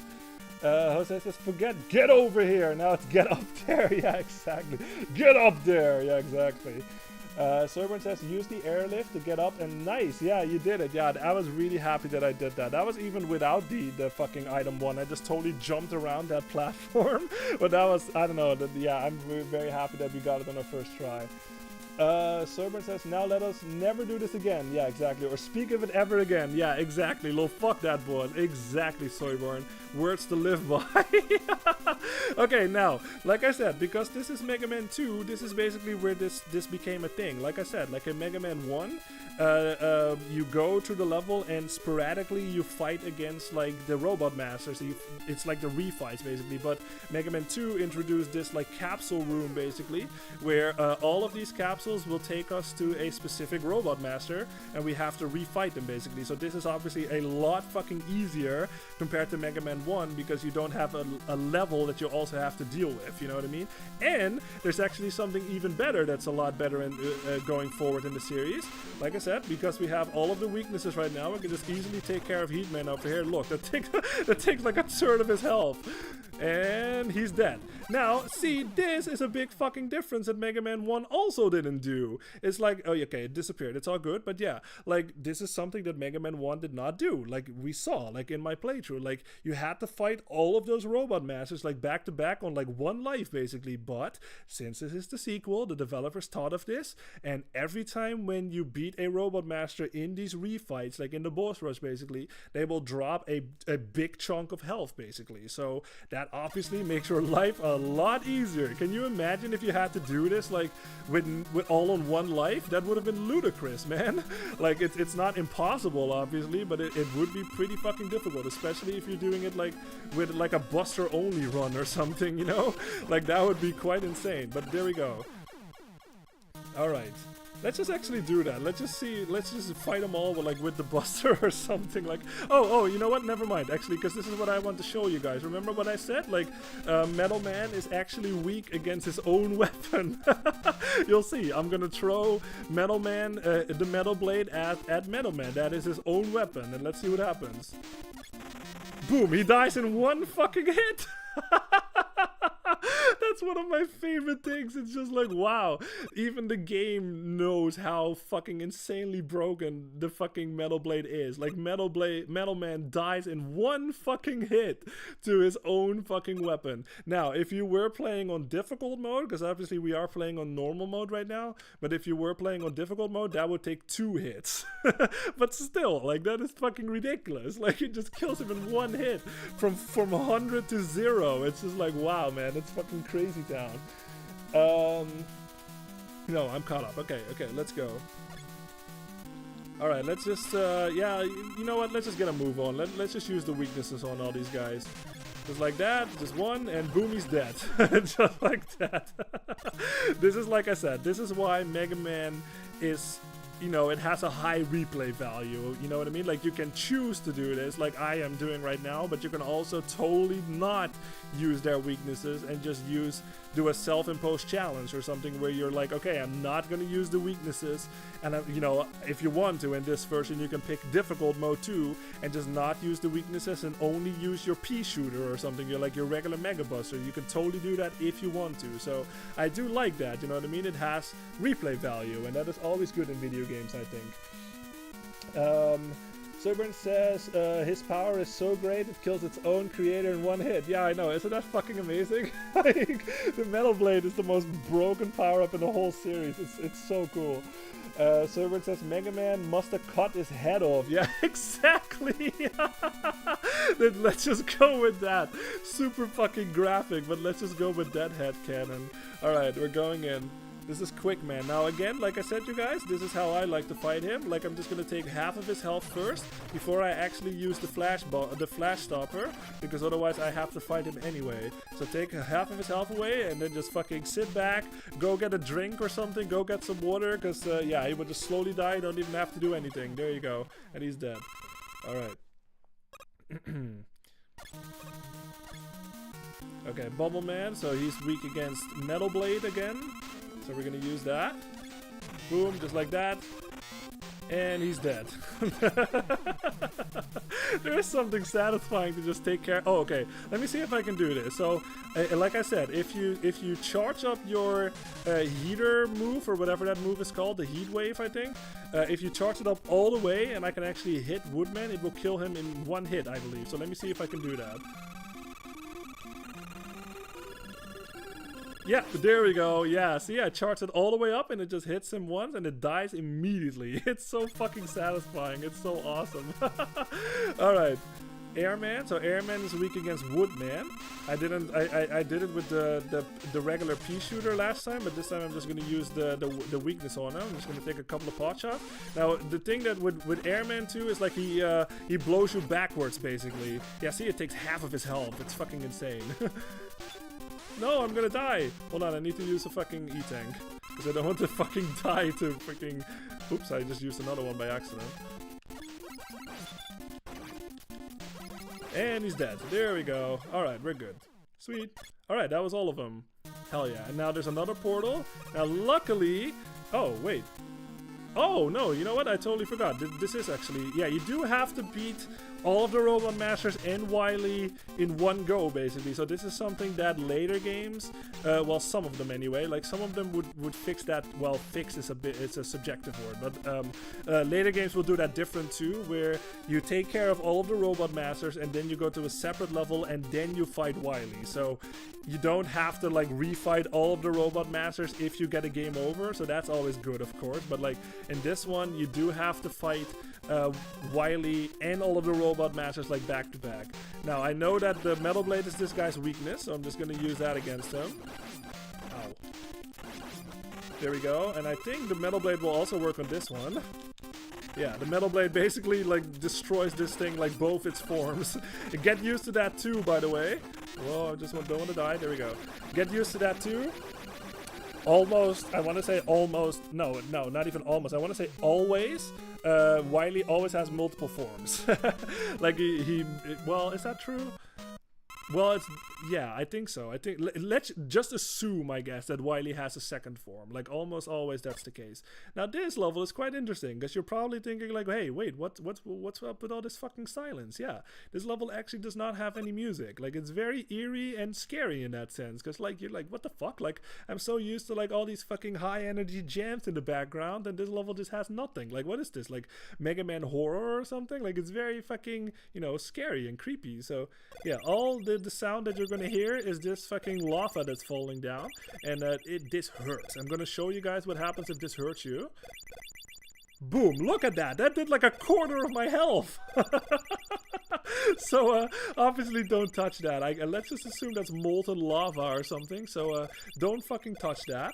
Now, that's really the only thing that you have to worry about in this level. There are actually no enemies. All you have to do is worry about this. Don't get hit by it, obviously, like I just demonstrated, and just get to the end, basically. But it's so weird. Like, this is, I think, the only game that does this, too, where there's, like, no background music at all. It's so fucking weird, but I like it. Like, there's a sense of eeriness to it or something. It's just like, what the hell? This is so fucking weird. Alright, let's see what's behind this fucking door. Oh, it's Wily again. But he's a fucking alien now, I guess. This was always so fucking weird to me. It's just like Wily comes out of that thing and he just morphs into a fucking alien. It's just like, okay, was Wily an alien all this time? Jose says, let's hope that's lava and not digital blood. Yeah, both will work, I guess. But yeah, let's just assume that's lava.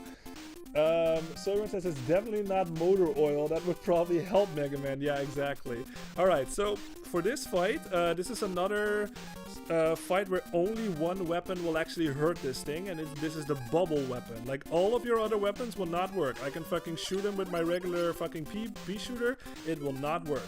You have to use your bubble beam on this one. So this is a bit of a problem, obviously, because you really have no way to grind in this level, because there were no fucking enemies in this level. So hopefully we have enough that I can take this thing out with my current amount of ammo that I have. I think I will, but this is the only weapon that will work against him. Luckily, he's not very hard. Like, you can tell, like, he just flies in a sequence, like the same sequence all the time. He shoots like a single bullet at you, and that's it. So it's like, it's not a hard fight at all, in my opinion anyway, like for me anyway.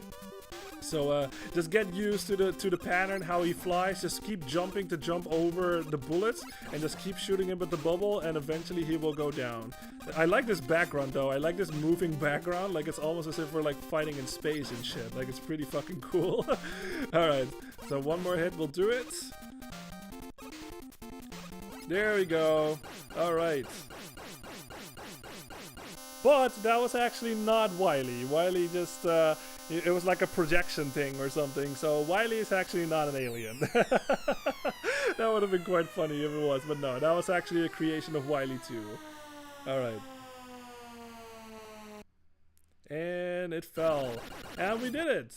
That was Mega Man 2. Yep, Wily does his, like, have mercy on my soul thing again, but Mega Man, yeah, we did it. That was Mega Man 2. Hell yeah. And then, what's happening here? And then Mega Man just walks away, I guess. Like, he does not fucking capture Wily or anything. He just like, okay, I beat Wily, I'm out of here. It's very weird, but yeah, that was Mega Man 2, you guys. Let's see. Jose says it's Wily. Oh yeah, Willy. Yeah, Willy. Mega Man 7. Yeah. Someone says alien that's weak to effing bubbles of all things. Yeah, let's just assume it's a robot, and I guess like water again works. You know, like to short circuit the robot. That was always my headcanon. So yeah. Jose says it beats the floating cupcake from the previous game. Yeah, I like that boss. Like, it's cool, like, especially that, like, what the fuck, like, he just morphs into like a fucking robot and shit. It's just like, that's so fucking weird, but like, what, yeah, so but yeah, that was Mega Man 2, you guys. That was like I said, I think it's a huge fucking step up compared to Mega Man 1, basically on all fronts, you know what I mean? Like, controls a lot tighter, like it doesn't, Mega Man, like this is hard to explain, but it's something that you feel, you know, when you play. Like, Mega Man does not feel as heavy in this one, and he also doesn't slip around as much like he does in Mega Man 1. I think the music is a huge fucking step up compared to 1. Like I said, I already like Mega Man 1 a lot of the tracks, but I think this one is even better than that, so yeah. And yeah, like I said, like, it's what I expect out of a sequel of this kind, you know what I mean? Like, it feels familiar, but it feels really fresh too, just like DKC 2, you know what I mean? Like Donkey Kong Country 2, like, you would feel right at home if you have played Mega Man 1 before this one, but this one basically improves on almost anything, like, depending on who you ask, obviously, but in my opinion, I think this one improves on everything. And like I said, you guys, this was the game that basically put Mega Man on the map, you know what I mean? Like, the first one did not really catch on, but the developers were so passionate about the character and the game that they basically made this game in their free time, you know what I mean? They were not getting paid, as far as I know. They just got together. It was a pure passion project, and it shows, you know what I mean? Like, you can tell how passionate they were. They just wanted another attempt, you know what I mean? Like, they already had a really good foundation happening with Mega Man 1, and they just improved on, like, basically everything, you know. Like, that is how it goes with sequels. Like, you make something and then you look back and you try to improve on all of the things that you think could improve, and that's exactly what they did with this one. So yeah, there's a reason why this one is like the most famous one in these classic ones ever, obviously, like the classic Mega Man games. This is the one that put Mega Man on the map. This is the Fishman. Look at that Fishman. I love that. Why is that not a thing? Fishman. What would be the weakness to that? Like a fucking fishing hook or something? Or like a fishing line? Anyway, but yeah, to finish my final thoughts, like I said, this is the one that put Mega Man on the map. This one sold a lot better than Mega Man 1, and because of that, we have like a Mega Man became a franchise, a successful franchise for a long time. We have Mega Man 3 to 6, we had Mega Man X, we had Mega Man 7, all that stuff. That is all thanks to this game. The whole reason... Oh, I accidentally pressed rewind. That's funny. You can actually rewind in the Legacy Collection if you want to use that, but obviously I don't want to. But yeah, the whole reason that Mega Man is even in Smash Brothers and stuff like that, like for those that have not played these games but know him from Smash Brothers, you can thank that to this game. So you know what I mean? Like, that's just what it is. Like, this game was a purely passion project. It could have easily been a case where Mega Man would fade away like many other video game characters out there have, you know what I mean? Like, where they just had, like, it was a one-off, you know what I mean? Like, they had that one game, it did not catch on, unfortunately, and it just faded into oblivion or whatever, you know what I mean? Like, it just faded away, basically. But because of this game, Mega Man, like I said, it became the character that we know today, and I am thankful for that because I love Mega Man, you know what I mean? Like, I love the game, the character is fucking cool, the whole thing, you know, with like every time when he beats like a character and he gets like the power, and like obviously the music I fucking love. So yeah, that's all thanks to this game. So it's one of those things where I want to pay tribute to the developers of this game, you know what I mean? Like, thank you for making this game, and thank you for especially for making this in your free time, you know what I mean? Like, arigato, you know what I mean? It's just like, it's so that's so wholesome to me, you know what I mean? It's so wholesome that this game was made in their free time. It was not like an assignment or something by the company. No, these developers were so passionate about it, they just wanted to make it, and they fucking did it, and it shows. It's a passion project, it's a love project, and it shows. And I love that story so much. All right. Let me catch up. Soyburn says, I have saved the world. I no longer have a mission. Time to walk home and play with Robot Dog, I guess. Yeah, that's basically it. Robot Dog is not quite a thing in this one, but we will get to the next one, and yeah, we will see him. Jose says, Mega Man, that wasn't Wily. Oh well, see you in the third game, I guess. Yeah, exactly. It's really strange how Mega Man just walks away, but it's all good. Because of that, we have Mega Man 3, which is my all-time favorite game in the series, so I'm very excited. We have 2 hours left, 1 hour left and 15 minutes left. So yeah, let's go into Mega Man 3. This is going to be Mega Man 3. This is, like I said, out of all of the classic games, this is my favorite move. Yeah, you can see him.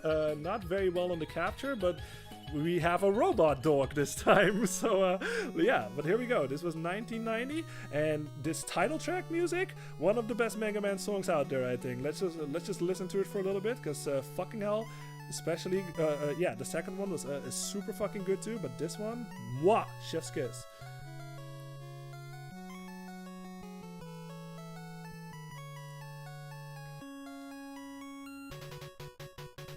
Oh yeah, there it go. Now it takes off, and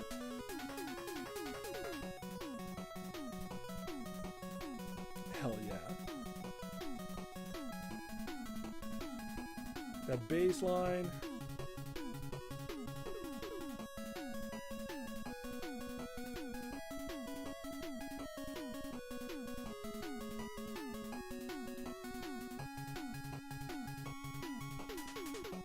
Yeah, that's so fucking cool, you guys. I fucking love that track. It's like one of the best, like all of the title ones in the Mega Man games are really good stuff, but I think this is my favorite one. But like probably Mega Man 2 is like a close second. Hey, what's up, Shane? How you doing? Haha, starting your favorite one now. Yeah, man, I'm super excited. This is my favorite in the series. Like I said, like there's always a bit of a debate between 2 and 3 in the community a lot, but 3 is my all-time favorite, especially because of a certain move, and I will talk about it soon. Sogan says, oh right, they haven't given him a dog yet in this one. Yeah, this is the one where we actually get introduced to the dog. Jose says, all I heard was Arriba el gato, which in Spanish is up the cat. Oh, okay. Arriba el gato. That's amazing. That's awesome. I learned a new Spanish sentence. That's great. Let's see, Soberin says Mega Man 3 intro is one of the best. Yeah, dude, it's so good. Like I said, I love Mega Man 2 too. Like that whole like panning up and like it says the dialogue on the bottom, fucking amazing. But this one, man, chef's kiss, man. Mwah, it's fucking amazing. Jose says it should be illegal for a track to be this good. Yeah. Okay, we're going in. I'm very excited. Game start to. There it is. Same thing, like I said, you guys, this is gonna be a thing, and like basically all of the classic Mega Man games, the foundation really stays the same. Like, if you have played any of these Mega Man games, you will feel right at home in the next one, but obviously it's gonna introduce a couple of new things. Is there like a fucking scan line happening, like above like Shadow Man? Yeah, I think so, huh? That's kind of funny. But yeah, so same thing, we're just gonna, there's 8 Robot Masters again, and they have, it's the same rock, paper, scissors system that they have going on in all of them, basically, where all of these Robot Masters, some of them are weak to each other. Now, the one that I usually like to start with is either Top Man or Magnet Man. I'd say let's go for let's go Magnet Man.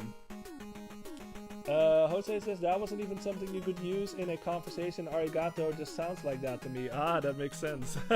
Yeah, it's very easy to like sort of say that wrong, I guess. Alright, we're going in. This is Magnet Man. This is, I usually, like I said, I usually like to start with either Top Man or Mega Man. Now, the biggest fucking change compared to this one when it comes to Mega Man 3 and Mega Man 2 is this. If you press down and you press the jump button, Mega Man will do this. Yeah, look at that. He does like a fucking power slide, basically. This is basically one of the main reasons why I consider this one to be better than Mega Man 2, because not only does Mega Man move faster, as you can see, like he moves faster than his regular running speed, but if there's like, this is basically like Mega Man's like equivalent of ducking, I guess. Like, Mega Man really doesn't have, like at least in these classic ones, like he really can't duck or anything like that. So if anything like comes at him that's like face height and stuff, he's basically fucked. The only thing that he can do is jump over it and shit. But now that we have the slide, you can fucking just slide under that thing, basically. And it also makes the Robot Master fights like even more fucking high action, because you have like this like mobility option that you can use now. So yeah, that's like the biggest thing that you're gonna have to like get used to in Mega Man 3 compared to 2, is like now you have this slide to work with. He can still shoot regularly like he does, like you can tell, like even the sprite is pretty much identical from Mega Man 2 and shit, but that's the biggest thing that you're gonna have to get used to in this one. Now, let me read up on chat real fast. Let me take care of that guy. Let's see. Jose says, I almost read the first one wrong and it said Sharkman. Oh, okay. You probably meant Shockman? Yeah, Sharkman. Is that ever a thing? I want to say no. I'm not sure on that one. No, I don't think so, but maybe it is. Maybe I just can't recall. Servant says, Snake Man, what's he do? Yeah, throw snakes at you? Yeah, that's exactly what he does. Yeah, he does, yes. He throws snakes. That's what he does. Jose says, Servant sounds like he throws poison. Yeah, we can go for that headcanon. Like, it's poisonous snakes. I like that. Servant says, is he a snake oil salesman? That could work too. Jose says, over the years, Mega Man has to upgrade himself to use basic moves. Yeah, basically. You have to keep, you have to introduce something new at least, you know what I mean? Like going forward, I think, otherwise it would get stale. But like, yeah, that is basically the thing that they introduce in this track, in this game. Now, again, the music, Mega Man, oh my god. it's still amazing. This basically applies to all of the games in my opinion. So I'm gonna let y'all listen to this. This is Magnet Man, obviously, so I'm just gonna be quiet and you can listen to the music. This is pretty high in my list because it's a very peppy and happy one, and it just makes me happy. So listen to it for a little bit.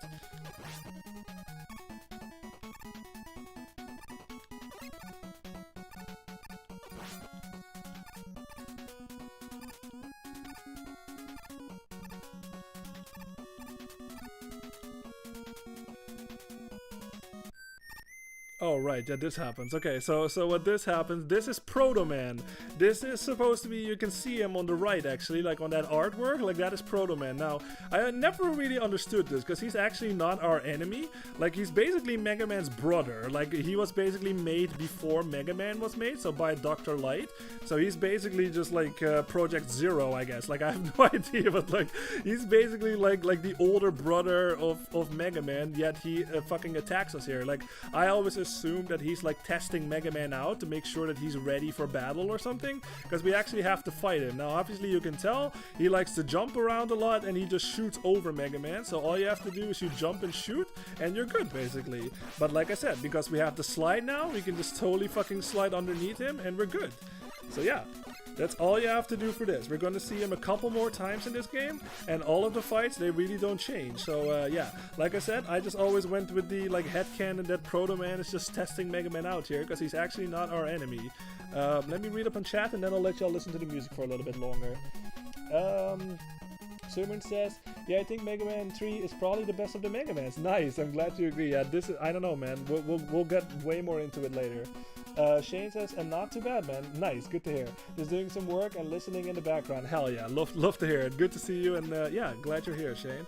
But yeah, I'm just gonna be quiet a little so y'all can appreciate or listen to this music for a little bit longer, because it got cut off. Ooh, an extra life.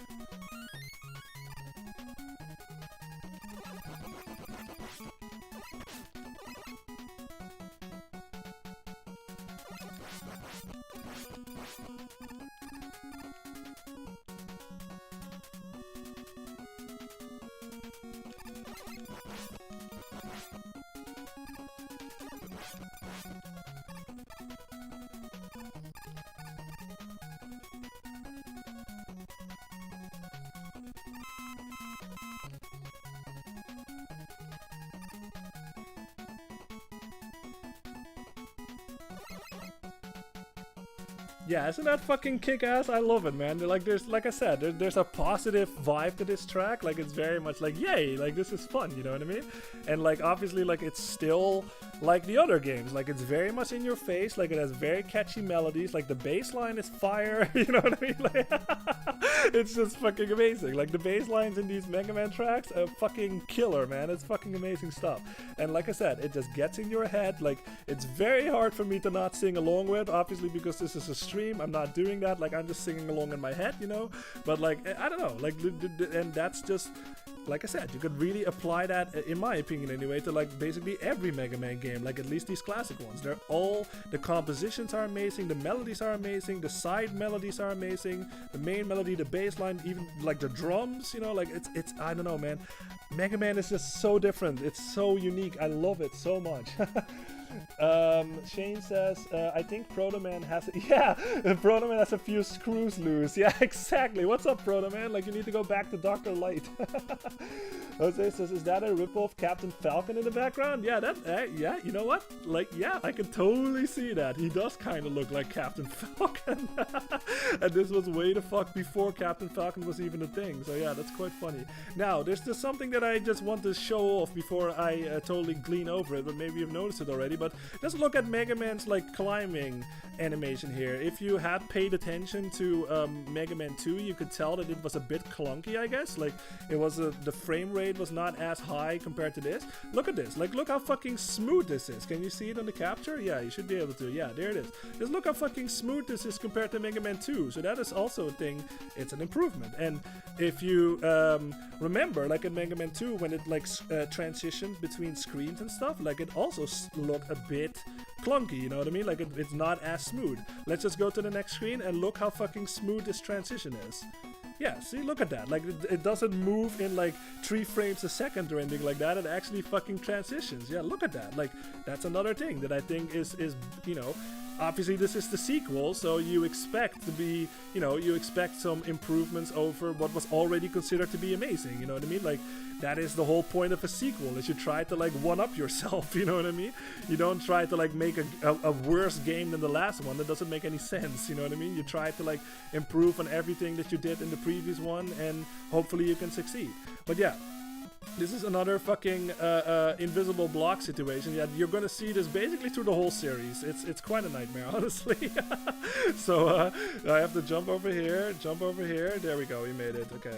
And now this thing, yeah, because I let y'all listen to the music, I didn't talk about this, but this thing, because this is obviously called Magnet Man, like this whole level is all about like magnets, basically. Like you already saw that enemy that was flying in the air and shit, and obviously Mega Man is a robot, so he's you know, like he's vulnerable, I guess, to like magnetic fields and stuff. So every time when you get like in front of this thing, it will basically suck you in, basically. So I'm not even holding the controller right now, and you can tell like I'm pressing the jump button, but you can tell that Mega Man is getting pulled back by this thing. So this makes platforming a lot harder, obviously. Like obviously over here it's not that bad because we don't have like a bottomless pit beneath us, but it does make it a lot harder to like get on these blocks without like that thing, because that thing is pulling me in, you know what I mean? So I'm just gonna jump over here. There we go, we got it. But this is obviously a lot harder because like now there's actually a bottomless pit happening. So I'm just gonna study the thing for a little bit, jump over here, and then jump over here, and we got it. There we go. And now you have to be careful here too, so I'm just gonna study it for a little bit. So jump on this one, wait a second, jump on this one, and wait a second, jump on that one, and we got it. Okay, we're good. Yeah, so that's the thing. Let's see. Shane says, my headcanon was that Proto Man still had Wily's programming in him in this game, and every time he fights Mega Man, he gets knocked back into remembering who he is and runs away before the fires. Huh, that's really interesting, especially going forward, you know what I mean, like in the series. Yeah, I like that headcanon. Yeah, I like that a lot, actually. That makes a lot of sense. Yeah, that could totally be the case. Cool. Takes him back over. Yeah. So the Mega Man like knocks some sense into him. Like, hey, you're my friend. What the hell are you doing? So yeah, love that. Jose says Mega Man doesn't seem to lag on his walking, unlike the other. Yeah, also that. Yeah. Good, well spotted, Jose. That is also a thing where Mega Man's control. Like, I'll show it in a bit better sense because I can't really do it over here. There was an extra life down here that I can get, I think. Oh no, okay. Well, okay, hold on. I'll just keep moving for a little bit and then I'll show off what Jose is talking about. Because yeah, this is another thing that I think improved, like, over the second one, is the control. Like, it was already pretty fucking tight in Mega Man 2, especially compared to Mega Man 1. But in this one, I think it's even tighter. You know what I mean? Like, look at this. So hold on, I'll take care of this guy really fast.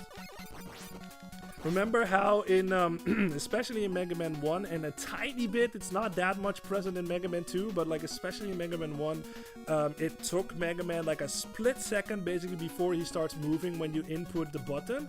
Like, look at this. Like, he basically just moves immediately in this time around.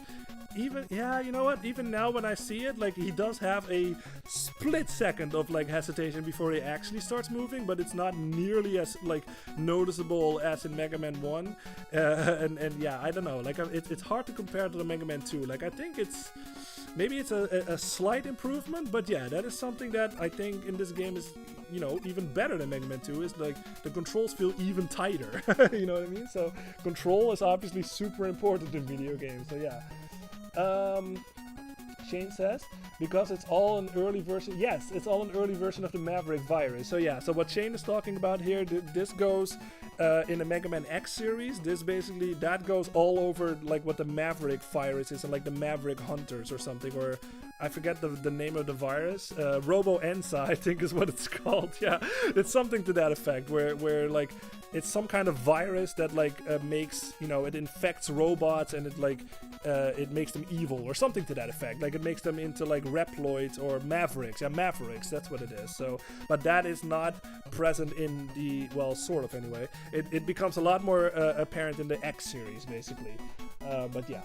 Serban says, boosh, boosh, yeah, those sounds, yeah, get used to that sound, because you hear that basically from the first game, and like I said, you basically, every game uses those blocks at some point, so that sound is so funny, oh my god.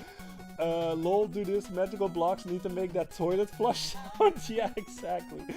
Jose says, I'd crash out with those things not letting me platform correctly. Yeah, those things are a nuisance. You have to be very careful with those things. And yeah, just look at how quickly, like I said, this is another thing that I can't help but notice, but like, if you compare it to Mega Man 2, like how the transitions, the ladder climbing, and like these doors that we're going in, like it felt a bit more clunky, you know what I mean? Like obviously, like I said, this is the sequel, so it is expected that this one looks better and like plays better and all that stuff, but it's something that I can't help but notice. Let's look how fucking smooth this door opens up when I hit it.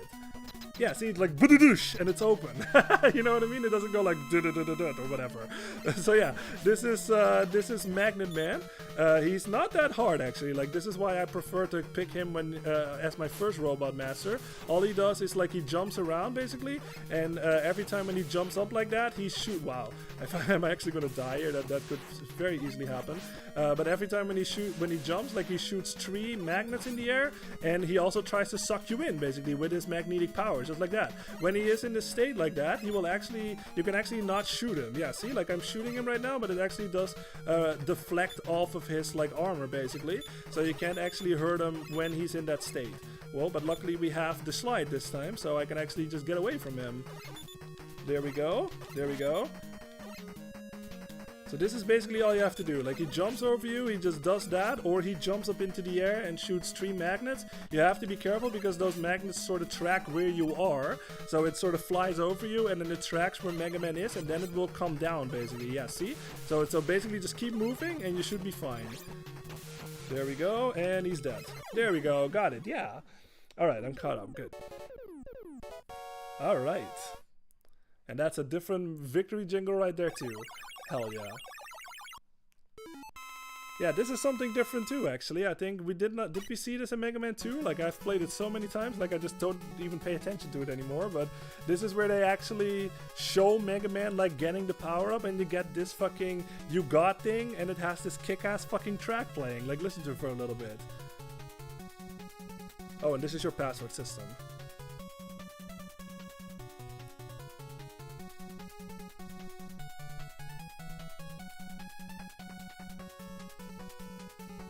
Yeah, isn't that fucking kick-ass? That bass line, man. Yeah, it's fucking amazing. Like the thing that I love about some of these bass lines, it's so Iron Maiden, you know what I mean? It has that like gallopy feel, like like Iron Maiden likes to do a lot. So yeah, I fucking love it, man. I fucking love this game so much. Let's see. So yeah, it does look like he's trying to take a big one. Oh, Storyboard, you totally ruined that for me. That's hilarious. I fucking love that.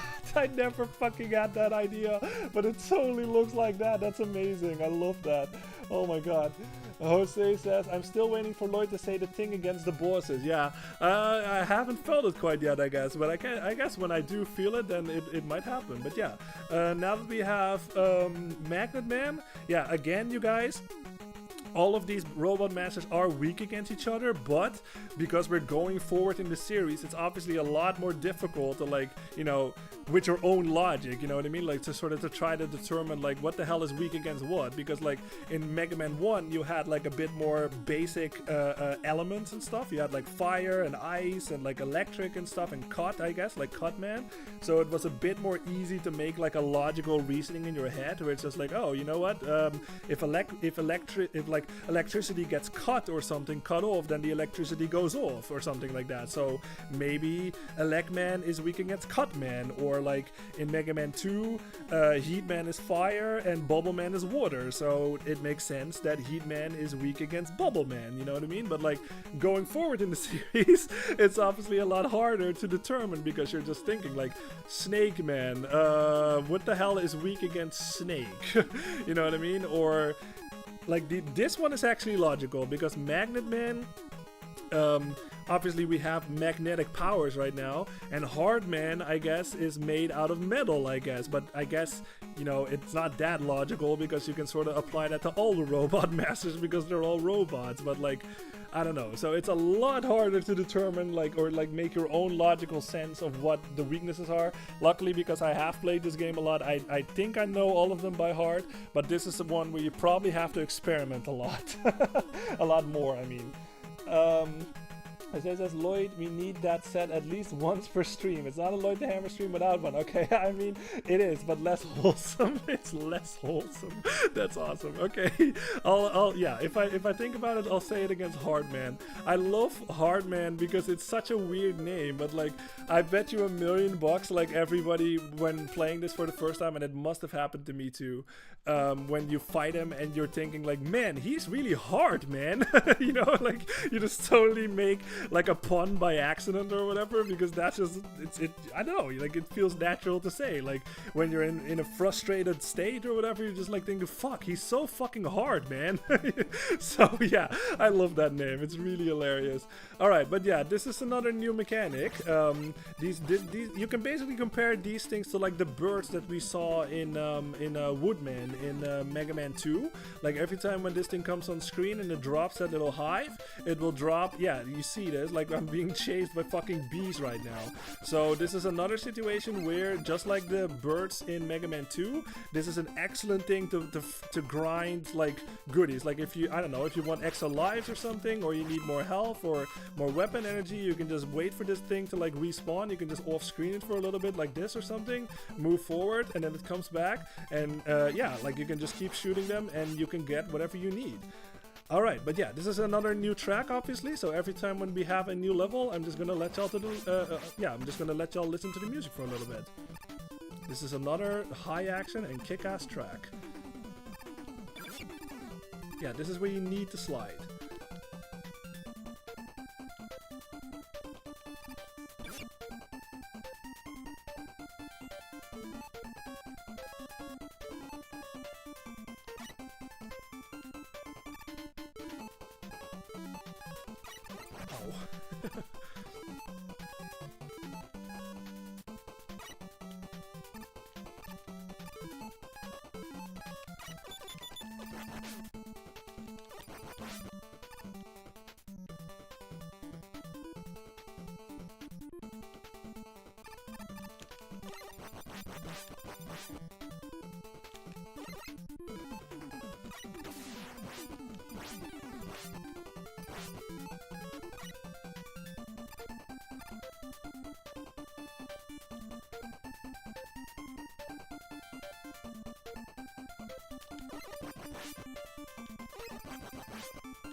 Yeah, so that another one, guys. Like, it's so like, yeah, let's get going, you know what I mean? Like, it pumps me up, you know what I mean? I fucking love all the, like, I don't know, man. I don't want to repeat myself too often, but I just feel so strongly about these tracks.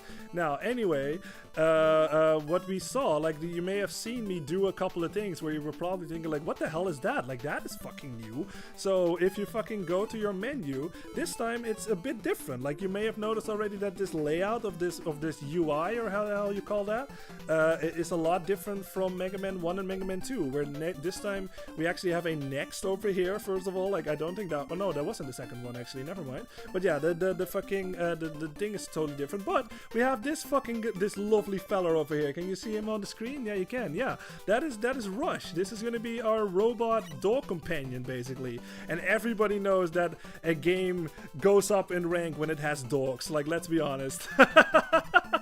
So yeah, we totally have a fucking robot dog right now. So every time when you summon him, like he does, RC stands for Rush Coil, basically. Like the name of the dog is called Rush because, you know, maybe you've noticed already, but some of these names, or at least when you compare it to the Japanese version, where Mega Man is actually not called Mega Man, he's called Rockman, like actually R-O-C-K, like rock and roll, you know.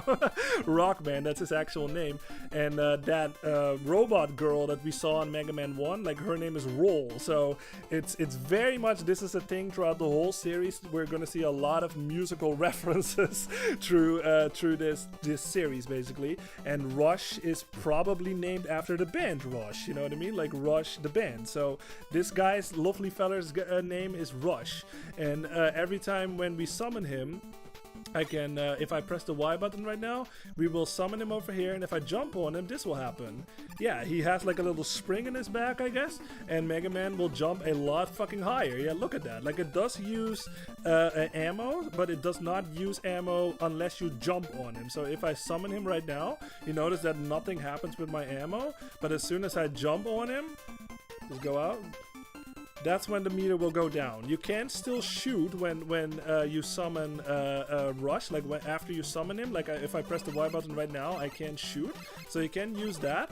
And we also have a new weapon to play with, obviously. Now that we have beaten Magnet Man, now we can use Magnet Man's weapon, just like in all the other Mega Man games. Now all it does is when I shoot it, it will basically track where that enemy on the top over there is, and it will go up basically. So I'm just gonna shoot once, and it will automatically goes up. Yeah, so this is an excellent fucking weapon for things that are out of your reach or something. Like, obviously Mega Man can still, you know, this is a huge loss, obviously, but we don't have the Metal Blade anymore. So, that is just something that always happens in Mega Man games. Like, you start off naked, basically. Like, you only have your regular thing. Mega Man does not bring all of his weapons from the previous games. For some reason, he just loses all of them, like, in between games. So, unfortunately, we don't have the Metal Blade anymore. But, yeah, the Magnet Beam is an excellent replacement, I think, because, like I said, it just fucking goes forward. Whenever it tracks an enemy, it goes up, or whatever. I think it also goes down, I think. So, it's excellent for enemies that are out of your reach. Let's see.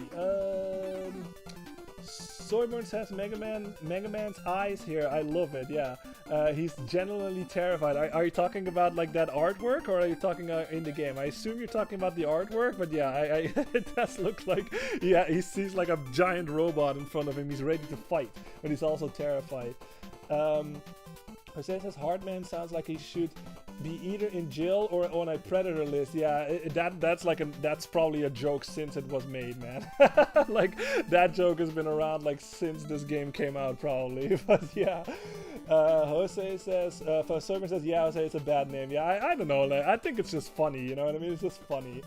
Jose says, what was Wily thinking naming some of these guys? Yeah. Jose says, that looks like Diddy Kong. Yeah, it does look like yeah, exactly. Diddy Kong swinging on the top. Jose says, Doggy, Robot Doggy. Hell yeah. Like I said, that ups the fucking ranking of a game immediately for me, man. I fucking love dogs. They're so cute. Let's see. Servant says defeating monkeys with magnets. Sure, game. Yeah, I mean, it does work, so yeah. Servant says Dr. Light is clearly afraid Mega Man will go crazy and use those powers, so Dr. Light takes them away after each game. Yeah, I guess. Maybe, yeah, that, you know what? I like that headcanon, actually, because Mega Man, especially if you have played Mega Man X, like, Dr. Light strongly believes that Mega Man's potential could potentially be dangerous, you know, for the whole world. Like, he's basically the most powerful thing ever created, basically. And if that gets in the wrong hands, like, it could be a disaster for the whole world. So, I like that headcanon. So, really cool. Sermon also says, oh, I meant his eyes at the boss. Yeah, okay. At the boss level select screen. Gotcha. Mega Man looks scared, like he's surrounded by them. Yeah, that makes sense. We'll look at it when we get there again, because I know what you're talking about now. Yeah, for sure. All right, but yeah, this is where you basically, like I said, this is where you have to use the slide. Like, if you don't know about the slide, this is probably where you're thinking, like, what the hell am I supposed to do? Like, I can't fucking get past this. And that's when you start experimenting, you start pressing buttons, and then all of a sudden you find out that you can use a slide. So it's like almost as if you find out in Super Metroid that you can do a shine spark or a wall jump or something. You have that from the beginning, you know? You don't have to like unlock it or anything like that. You have that move from the very beginning that you start playing the game. Now, you see that E-Tank up there? Yeah, this is a thing that happens in Mega Man 3 though. Maybe you've noticed it already. I think you can see that on the capture. And this is something that Mega Man 2, I think, does a lot better, is sprite flickering, where the game gets so fucking graphically intense. Like, we can see it again if I go back down, so y'all have a better reference of what I'm talking about. If we actually go back down here, we have like both of these enemies on the screen at the same time. See how much like sprite flickering is happening with that thing on the top and stuff? It's just like these developers were just pushing this system to the limits, you know what I mean? Like, it just gets too graphically intense for the game for a little bit, and that just happens. Like, either slowdown happens where the game just slows down for a little bit, or sprite flickering happens where it just fucking, yeah, the sprite just keeps flickering because it's too graphically intense. Now, what you have to do here, and I forgot to talk about it because I let y'all listen to the music, these are things that as soon as Mega Man jumps on it, a claw from beneath will come out, and it will try to claw Mega Man in the legs, basically. So all you have to do here is you basically have to keep moving. Like, don't stand still on any of these things, because you can tell, like, that fucking thing, like, yeah, it's fucking trying to hurt Mega Man. So just keep moving, and you should be fine. Now, also, this thing is a thing, so that's a nightmare, obviously. So just keep moving, like I said. Ow. Whoa. Let's keep... Okay, there we go. You made it. Now, we have another Proto Man fight over here. Every time when you hear that whistle, that means that Proto Man will show up. Now, this level is a bit more difficult, or this fight, I should say, is a bit more difficult, obviously, because we don't have a flat plane to fight on, but there's actually, like, a bit of, like a cliff and shit that we have to stand on, so, yeah, oops, he actually has, like, a chance to hit us this time. Ow. Also, don't touch him, because he still does have touch damage, too, so, yeah. Alright, there we go. We got some more health. Oh no, I'm caught up. Okay, good. Alright, let's keep going. I think we made it to the boss. Yeah, this thing is basically the equivalent of that thing in Mega Man 1, where, but this time it actually jumps high, like, all the time. So you either have to slide under it, or you have to shoot it when its eyes is open, because every time it has, like, the visor in front of his eyes, he's actually invulnerable. You can't actually hurt him. So what you have to do, you have to either wait for him to jump and slide under him, or you can shoot him in the eyes or something. Let's see if I can do that. Okay, no, I'm just gonna slide under him. Ow, jeez, that hurts. So, okay, alright, we're going into hard. This is gonna be hard, man. I'm just gonna, you know what, I'm just gonna take a death here, because I'm kind of low on health, so I'm just gonna fight him regularly. What you have to do, be careful about a hard man, is every time he's like similar to Guts Man in that sense. Like, every time when he lands on the floor, he will basically shake the floor, and Mega Man will be stunned for a little bit. Ow, there we go. Okay, we die. But yeah, so every time when he jumps, make sure that you're not on the floor, I think, because, like, yeah, Mega Man will be stunned for a little... I'm not sure if it's actually longer, or if he will stun you anyway. I'm not sure on that one. But yeah, the Magnet Beam is his weakness. Because I guess, like, it's like his armor or something is very magnetic, I guess. Like, let's just go for that. I really don't know how it makes sense, but yeah. Okay, well, I am out of my weapon energy, but I have done a lot of damage on him, so I can just brute force him, basically. And he is dead. There we go. We got him. Yeah. All right. Da-da-da! Yeah. All right. Yeah. Oh, and another thing in this game is the E-Tanks. I think you can hold up to 9 in this one. Remember what I said about Mega Man 2, where you can only hold up to 4? And in this one, I think you can go all the way to 9, and they also don't go away when you get a game over. They actually stay, unless you, like, turn off the game, obviously. But, oh yeah, these are Mega Man's eyes. Yeah. And it's funny, too, because he actually tracks, like, where my cursor goes, too. Look at this, Soyborn. See how he just, like, rolls his eyes and shit? Like, it's pretty cool. He's just like, huh, that's Snake Man, huh? Ah, so that's Needle Man. Top Man? What the hell is that even? Shadow Man. Gemini Man? Spark Man. Yeah, so it's pretty cool how his eyes, like track, like, where my cursor goes. I like that detail. Jose says it's like the Sledge Brothers that they stomp the ground to stun Mario. Yeah, that's a good comparison. Yeah, I like that. Yeah, exactly. Server says I love that. Yeah, I know, right? It's a cool detail, but yeah. All right, so Top Man is the weakness for Hard Man. Again, how the hell does that make sense? It really doesn't, I guess. But that's just what it is. All right, we're going into Top Man. There we go. Alright, this is going to be another new track, so listen to this one. This is another kick-ass track.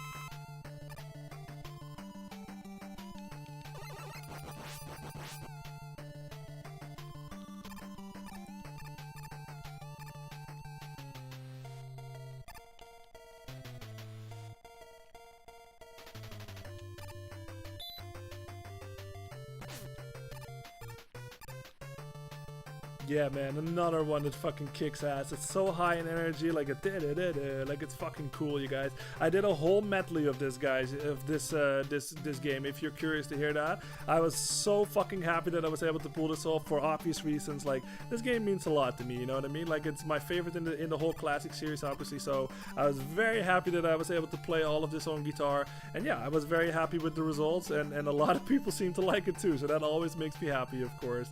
But yeah. Let's see. Soyburn says, who's the hardest boss here? I'm guessing Shadow Man. He looks sharp and pointy. Also Gemini Man. Yeah, I think Shadow Man is the hardest one, especially when you're going for a non-weakness power.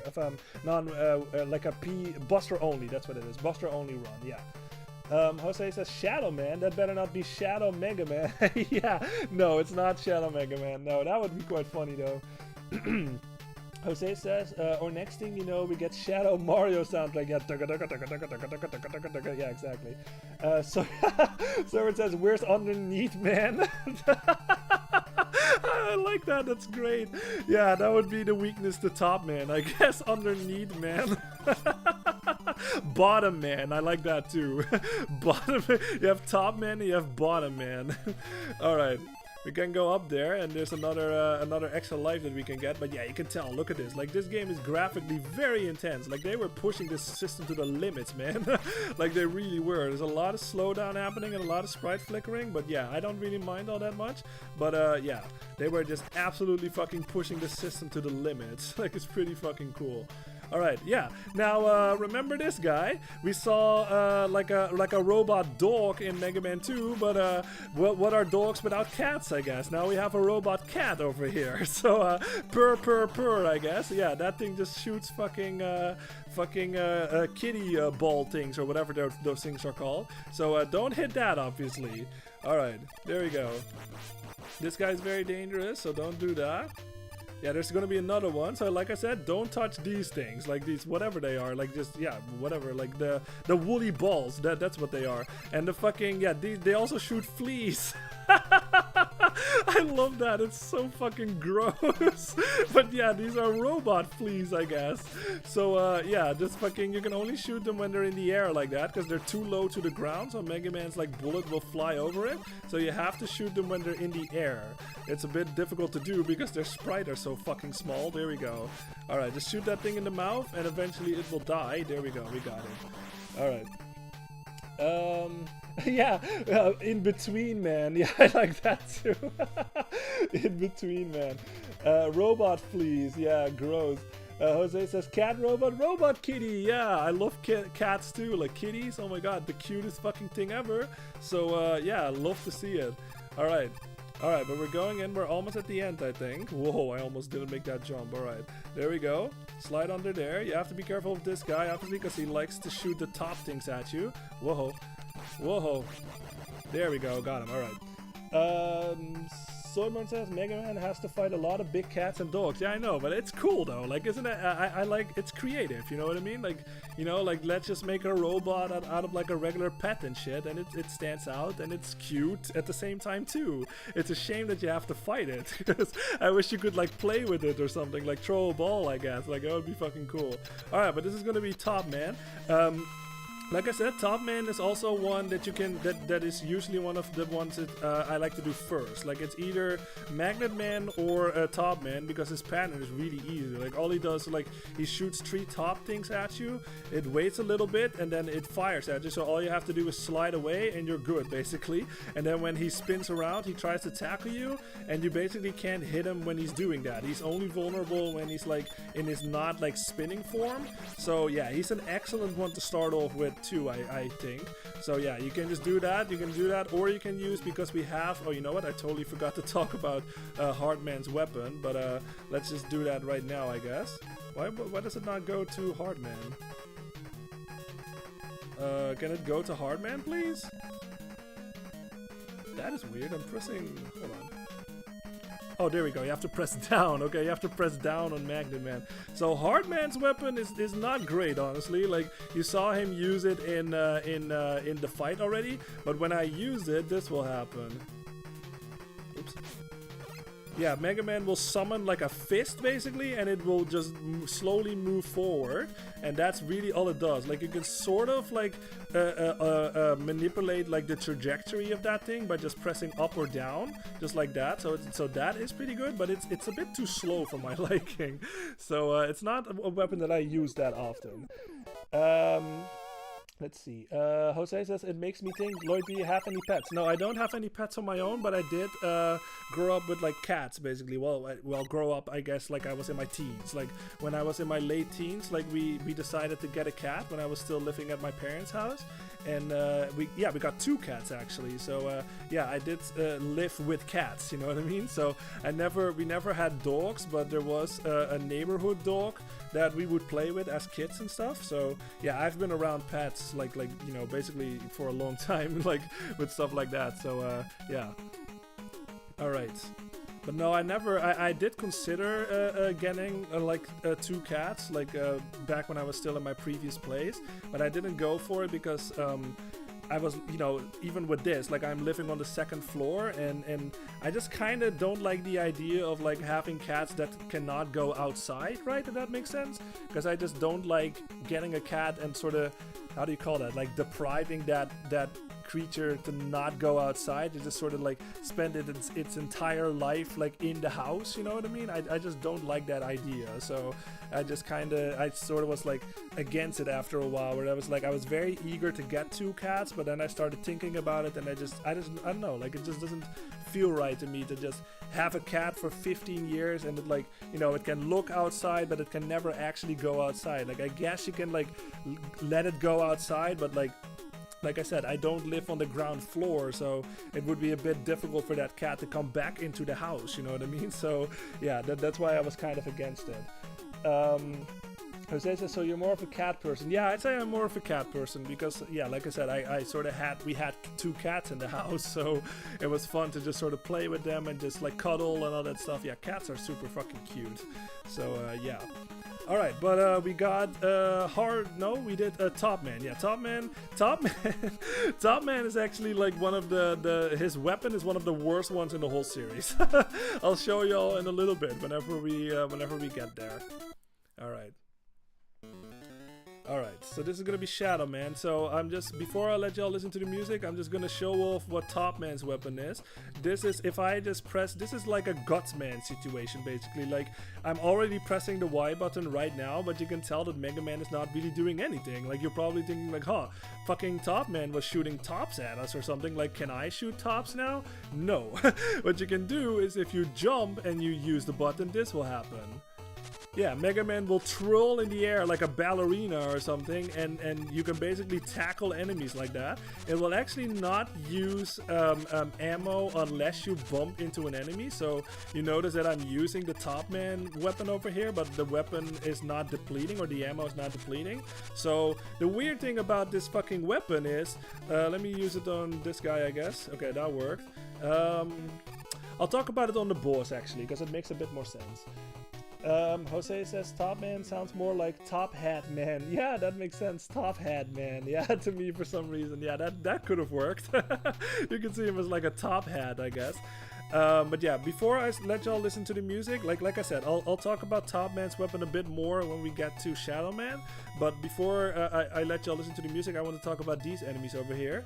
Now, these guys, you can actually not hit the... Oh, wow, really? I didn't mean to do that.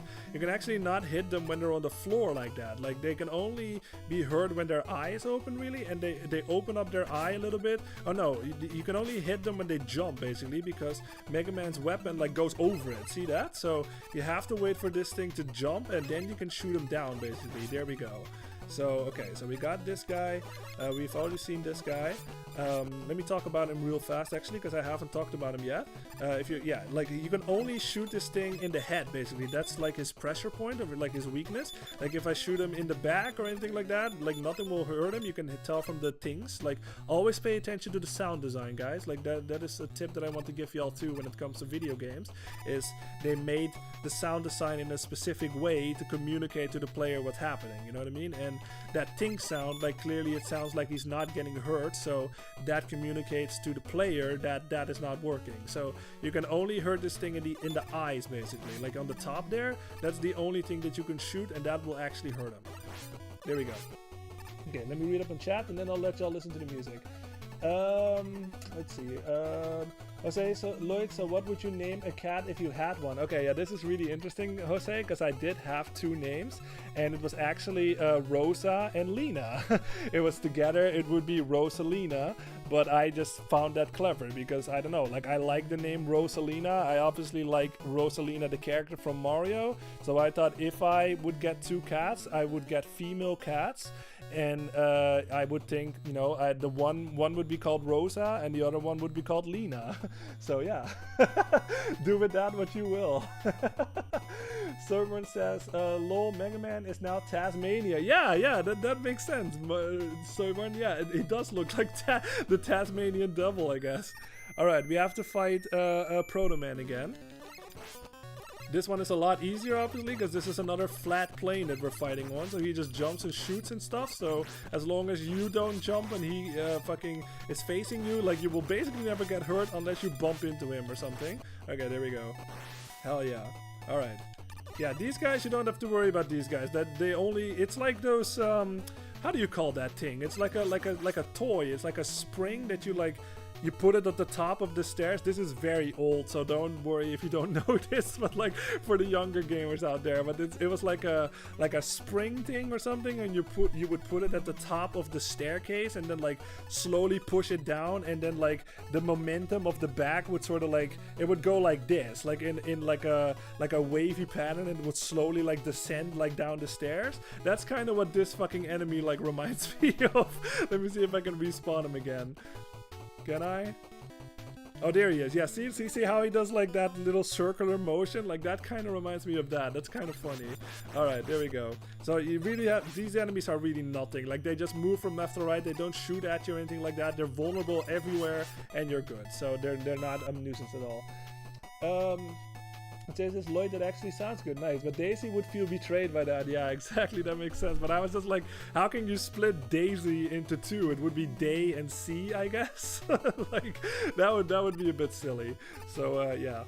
Alright, but yeah, these guys, these grenade robots over here, they are very fucking dangerous because obviously they try to tackle Mega Man, but if you actually shoot them, they kind of, you can compare them a little bit to those bullet bills things that we saw in Mega Man 1, where if you shoot them, their explosion actually like hurts Mega Man 2, if I remember correctly.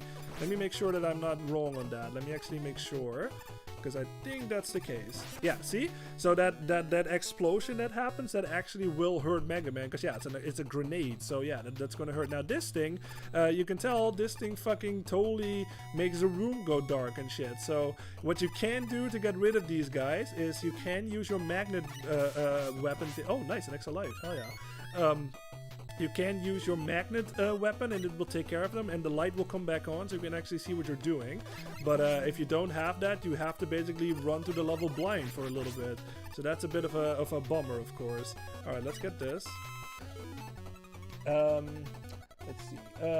Jose says Rosa and Lena Hammer. Yeah, that makes sense. That's cute. Nice. Jose says, Luigi, I heard that you made my girl cry. Oh no, Luigi, I would never fucking make your girl cry. Daisy is too fucking cool to do that. All right. Yeah, but okay, so that's basically all that you have to do for that one. Like, careful of these grenade things, obviously. Whoop. And those guys, they just make the room go dark, and that's all you have to worry about.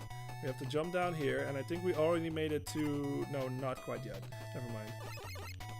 There we go. Alright, we can keep going. Oops, jeez. Whoa. Oh yeah, I think there's gonna be another... Yeah, we're absolutely not gonna finish this game today, so we're gonna finish this game next stream. But yeah, we still have roughly 20 minutes left, 25 minutes around that. So yeah, we'll see how far we can get.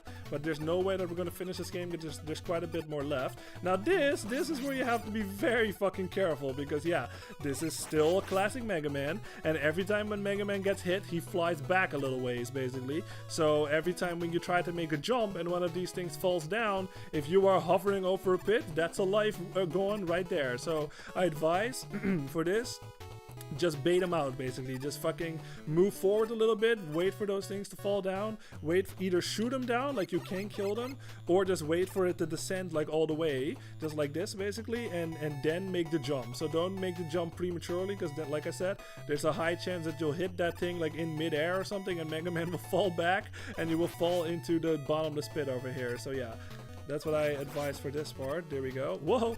Yeah, see? That's something that Mega Man 2 could not do right there. I could fucking avoid that enemy by using my slide. Fucking love the slide. The slide is one of the best things ever. Okay, but yeah.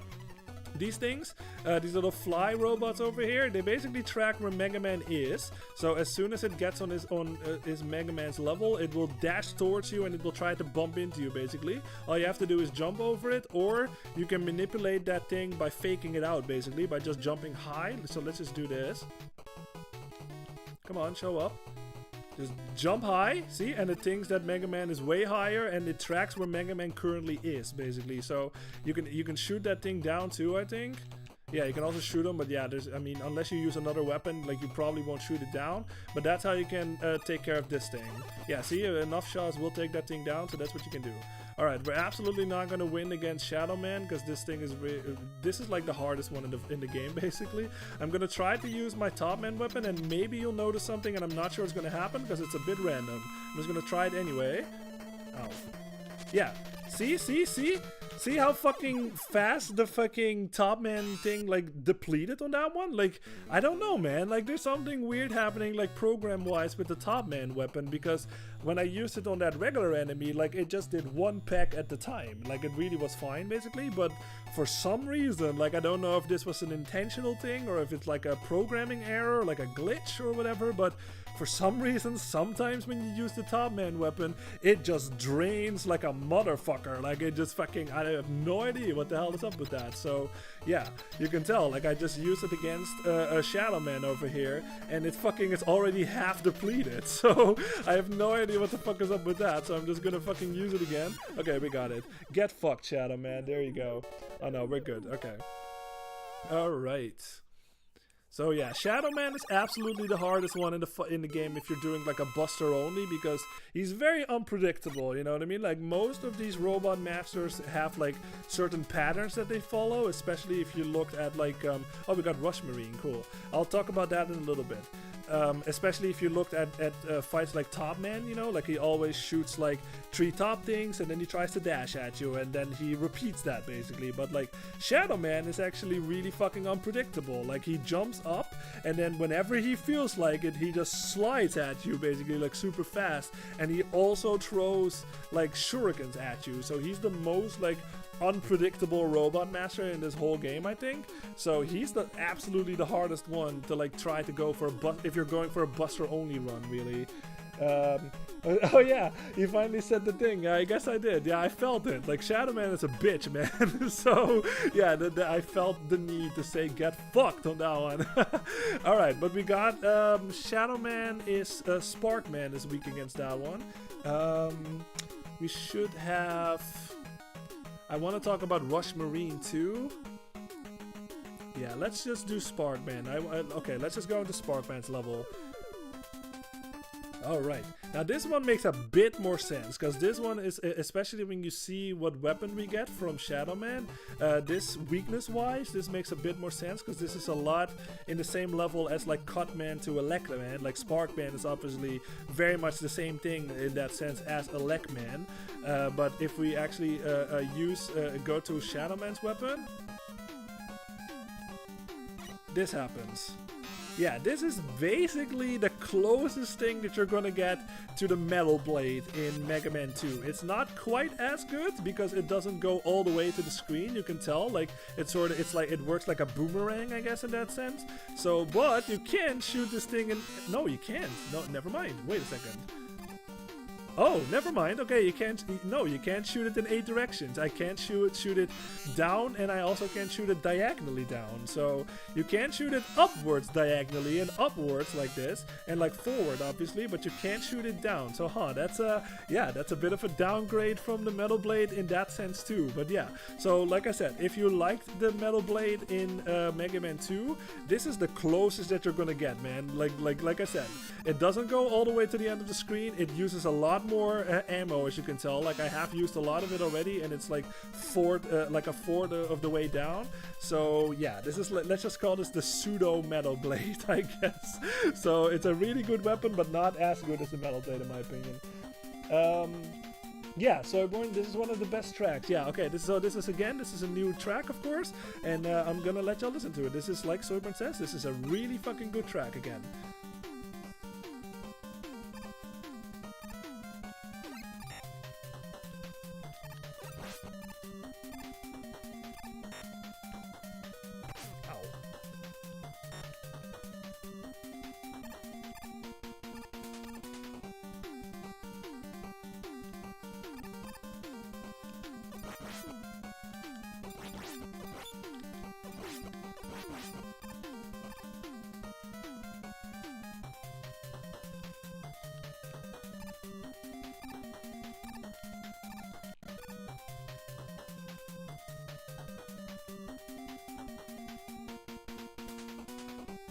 Yeah, isn't that fucking kick-ass? It's another fucking high-energy track, man. It's fucking kicks ass. It gets you pumped up.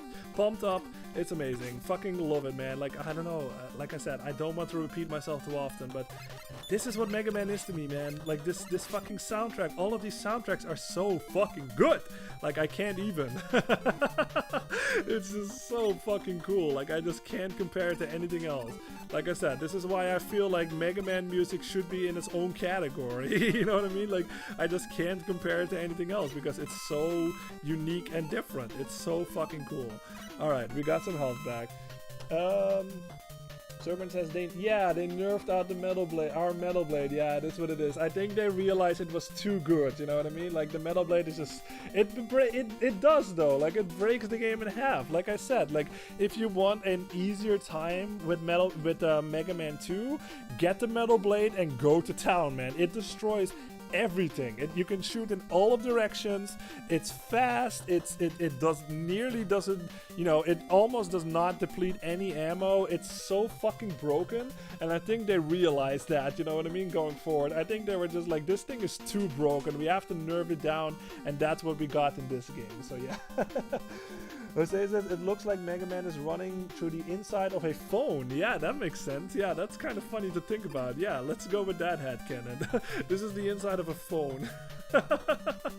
Alright, but yeah, we're going forward. We already saw a couple of new things. If we see it again, I'll commentate over it. But yeah, let's see.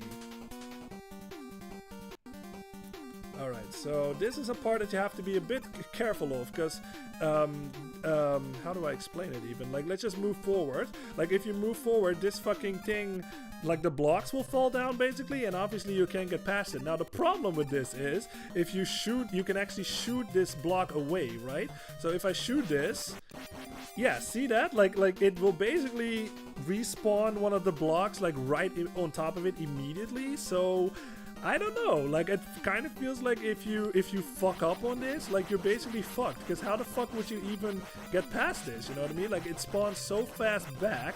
Oh no, oh, you know what?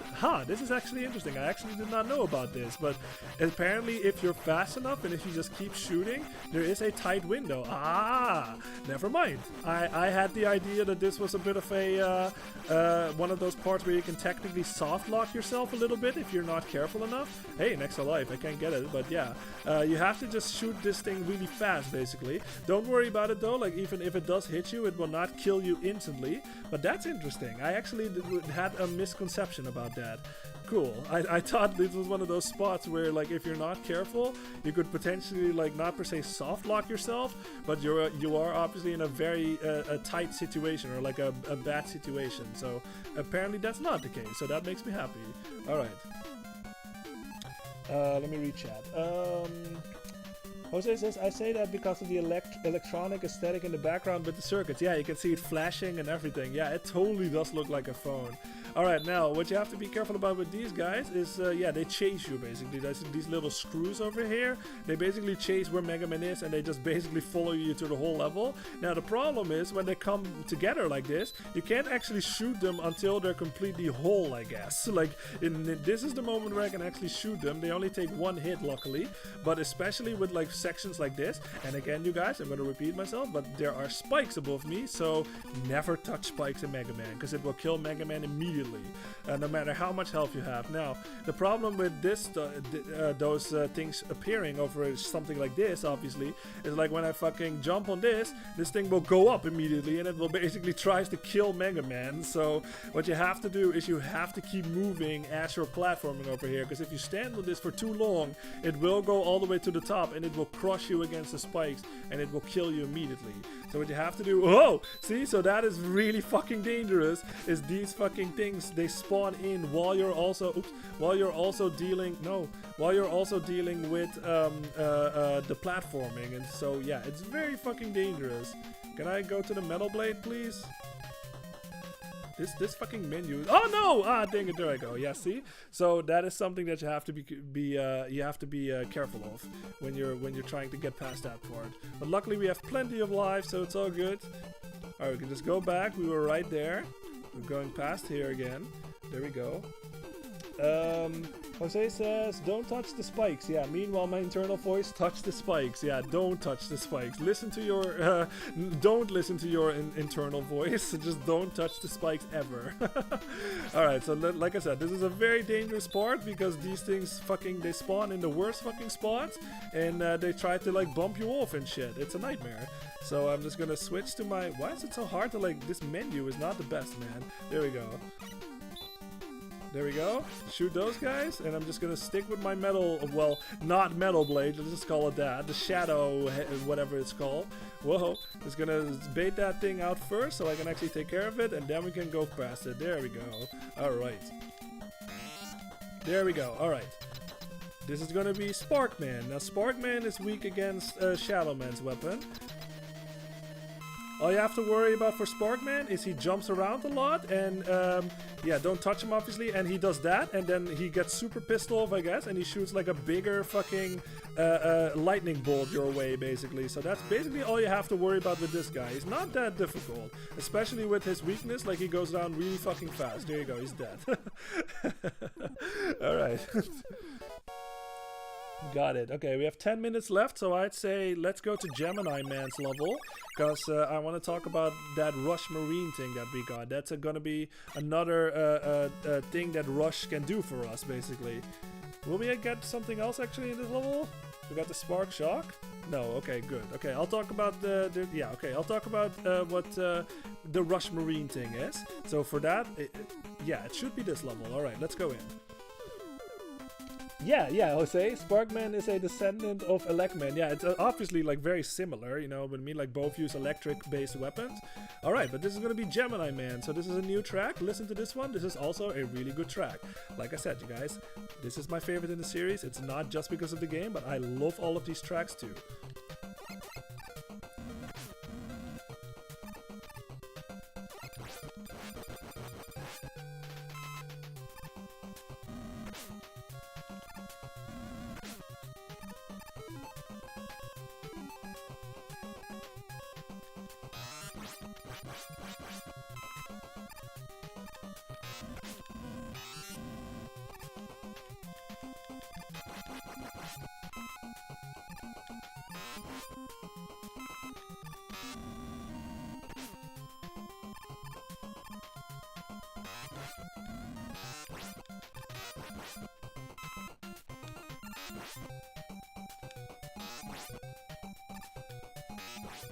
Yeah, so another fucking kick-ass track, man. I mean, that bass line that's like oh fuck, wow, really? Wow, that was like the dumbest death. I'm sorry, guys, but yeah, the fucking bass line, it's fucking, it's driving, man. It's fucking kick-ass. I fucking love it so much. All right, as I said, Pikachu would be disappointed of the electric power they have. Yeah, oh, absolutely, especially Raichu or something. Alright, but let's actually not fucking die this time. Let's just get through this. Yeah, these guys, if you can't tell already, like, they're very annoying. Like, this is where I like to use my Shadow Man's weapon, because I just don't want, I want to kill them before I even give them the chance to, like, lay down one of those, like, fire pillar things. Because, yeah, they swoop in, they shoot those fire pillar downs, and, like, yeah, when it hits the ground, like a pillar of fire comes up and stuff. So it's very fucking annoying. So this is where I like to use my either my magnet beam. The magnet beam will work too. There we go. And every time when they come in, there we go.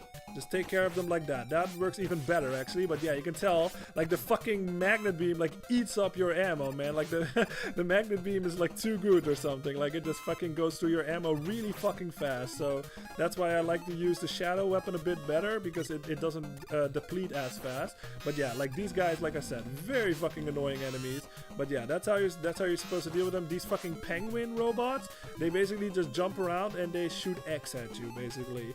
Like, they shoot X, and you can shoot that for extra fucking weapon energy or health or anything like that. And yeah, you just shoot him in the face. Oh, Protoman is here again, but this time he's actually not gonna fight us. He's actually gonna help us progress to the level. Boom, just like that. You can jump to the other side if you want to, but there's actually nothing over there, so there's no need to go there. We can, I don't think I can make that, actually. I think that's too high, but I'm gonna try anyway. Huh? No, that's too high. We can't make it. Alright. Okay.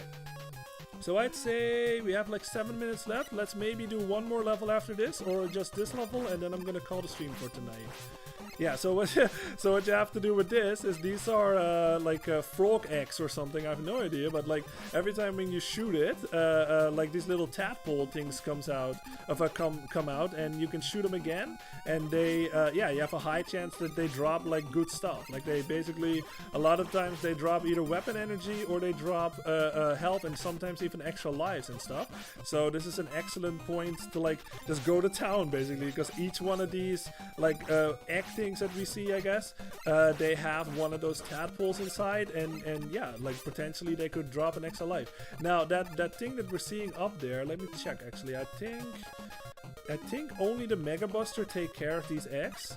Yeah. Oh, it has an extra life. So what that was basically like an RNG capsule. Let's just call it like that, I guess. Like it had like that question mark on it, and every time when you open one, like the game just randomly decides like what was inside there, I guess. And I guess it was an extra life this time, but it could also have been just either weapon energy or like extra health. So I guess I got lucky on that one, but luckily, unfortunately, I was not able to get up there.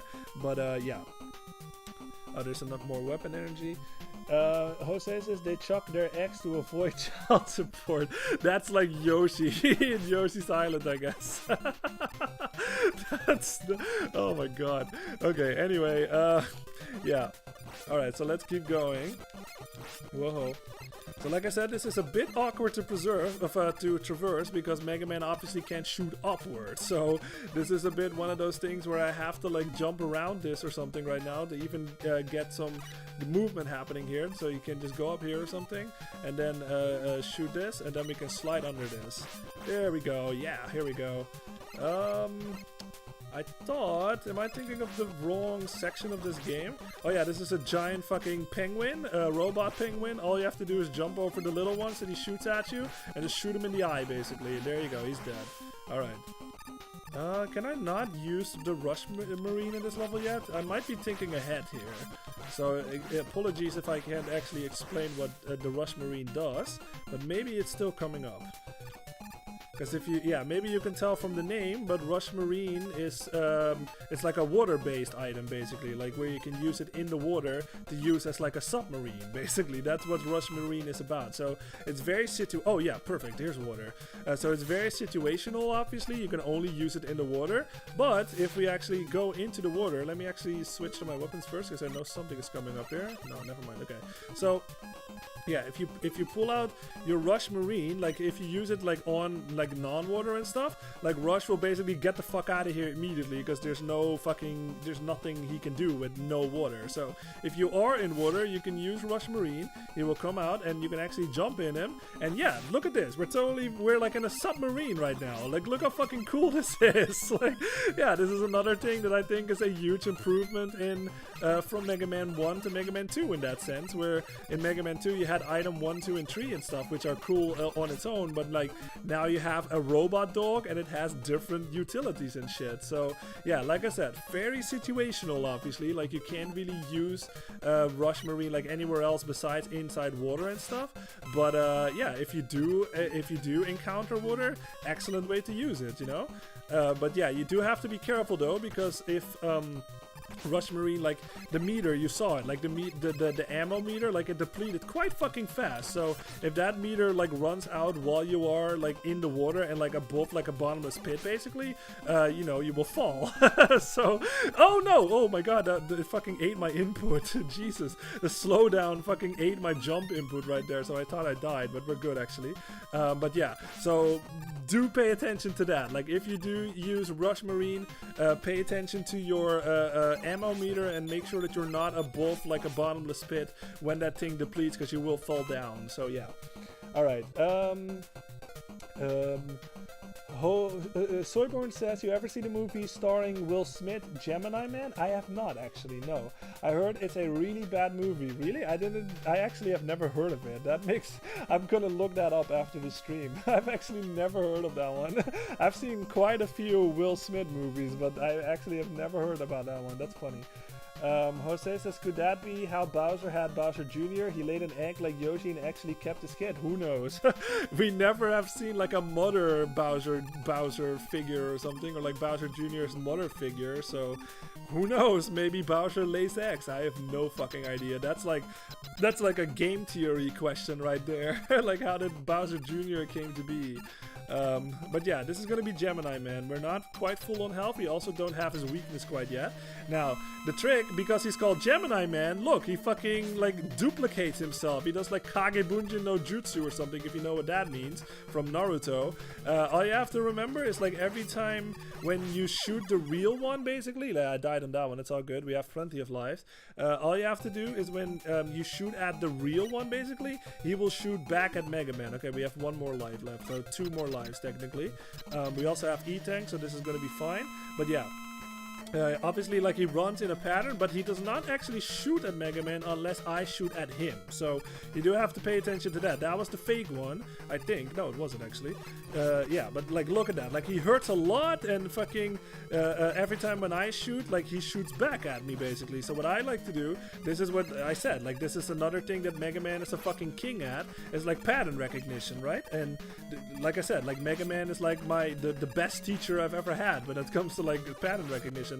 So every time when I shoot, I just jump immediately basically, and just let him jump, like, I just jump over him basically. Now, because we took care of his duplicate basically, now he will start shooting the Gemini laser, and it will slow the fuck down, like, it will slow the system way the fuck down, but he still does that same thing, where every time when I shoot, he will jump basically, so I can use that to my advantage. Like, every time when he shoots, I will slide under him or something, just like that. And every time when I shoot, like, I will jump in the air, so it will actually connect.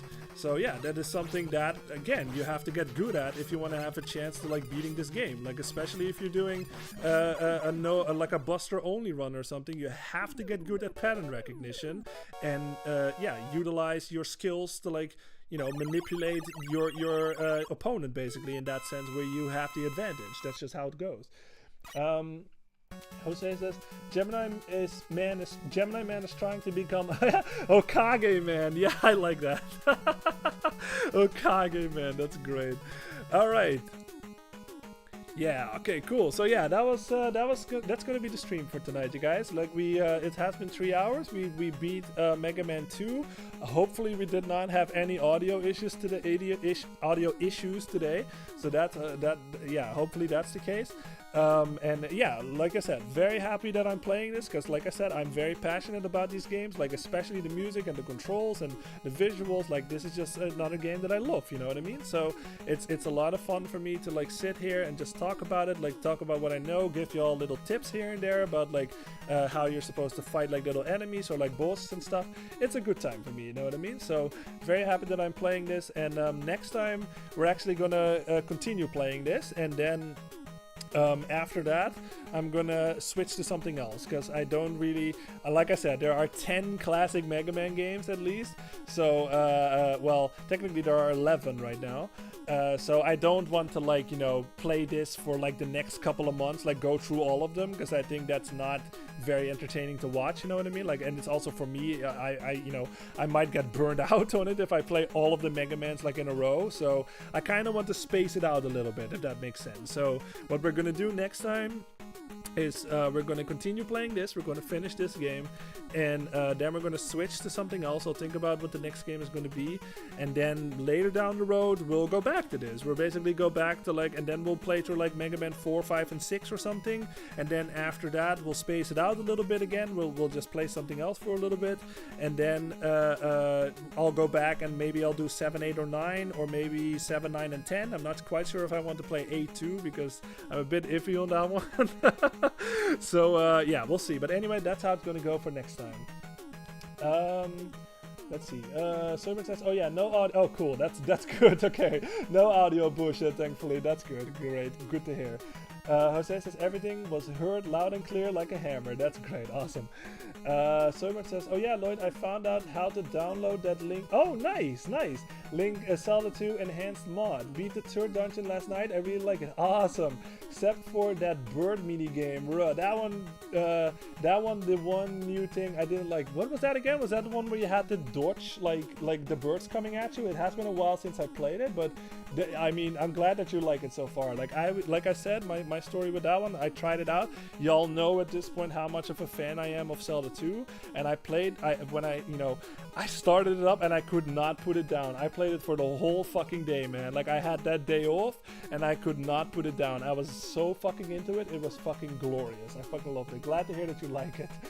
Jose says, bye, see you guys next stream. You had mentioned a Mario game after this one. Yeah, it's probably going to be Super Mario Land 2. Yeah, that's what I said. Yeah, so that's probably going to be for next time. Like, we're going to absolutely finish this game next time, and then we're going to switch to Super Mario Land 2, which is a Game Boy game. This is another game that I love.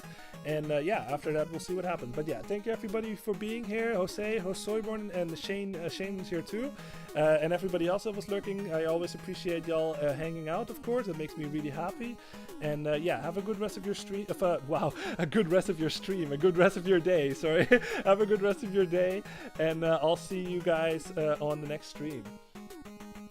Someone says, yeah, I'm really digging it. Awesome. See you next time, boys. The streams are always baller. That makes me very happy. Thank you very much, Soyborn and Jose and Shane for being here. And like I said, everybody that's lurking, either whether that's live or after the fact, like I appreciate all of you. And thank you very much. And for all the support, of course. And yeah, thank you very much. And have a good rest of your day. And I will see you guys later, all right? Yeah, I'll say see you guys next stream. Yeah, see you guys next stream. All right, everybody, have a good one. See you later.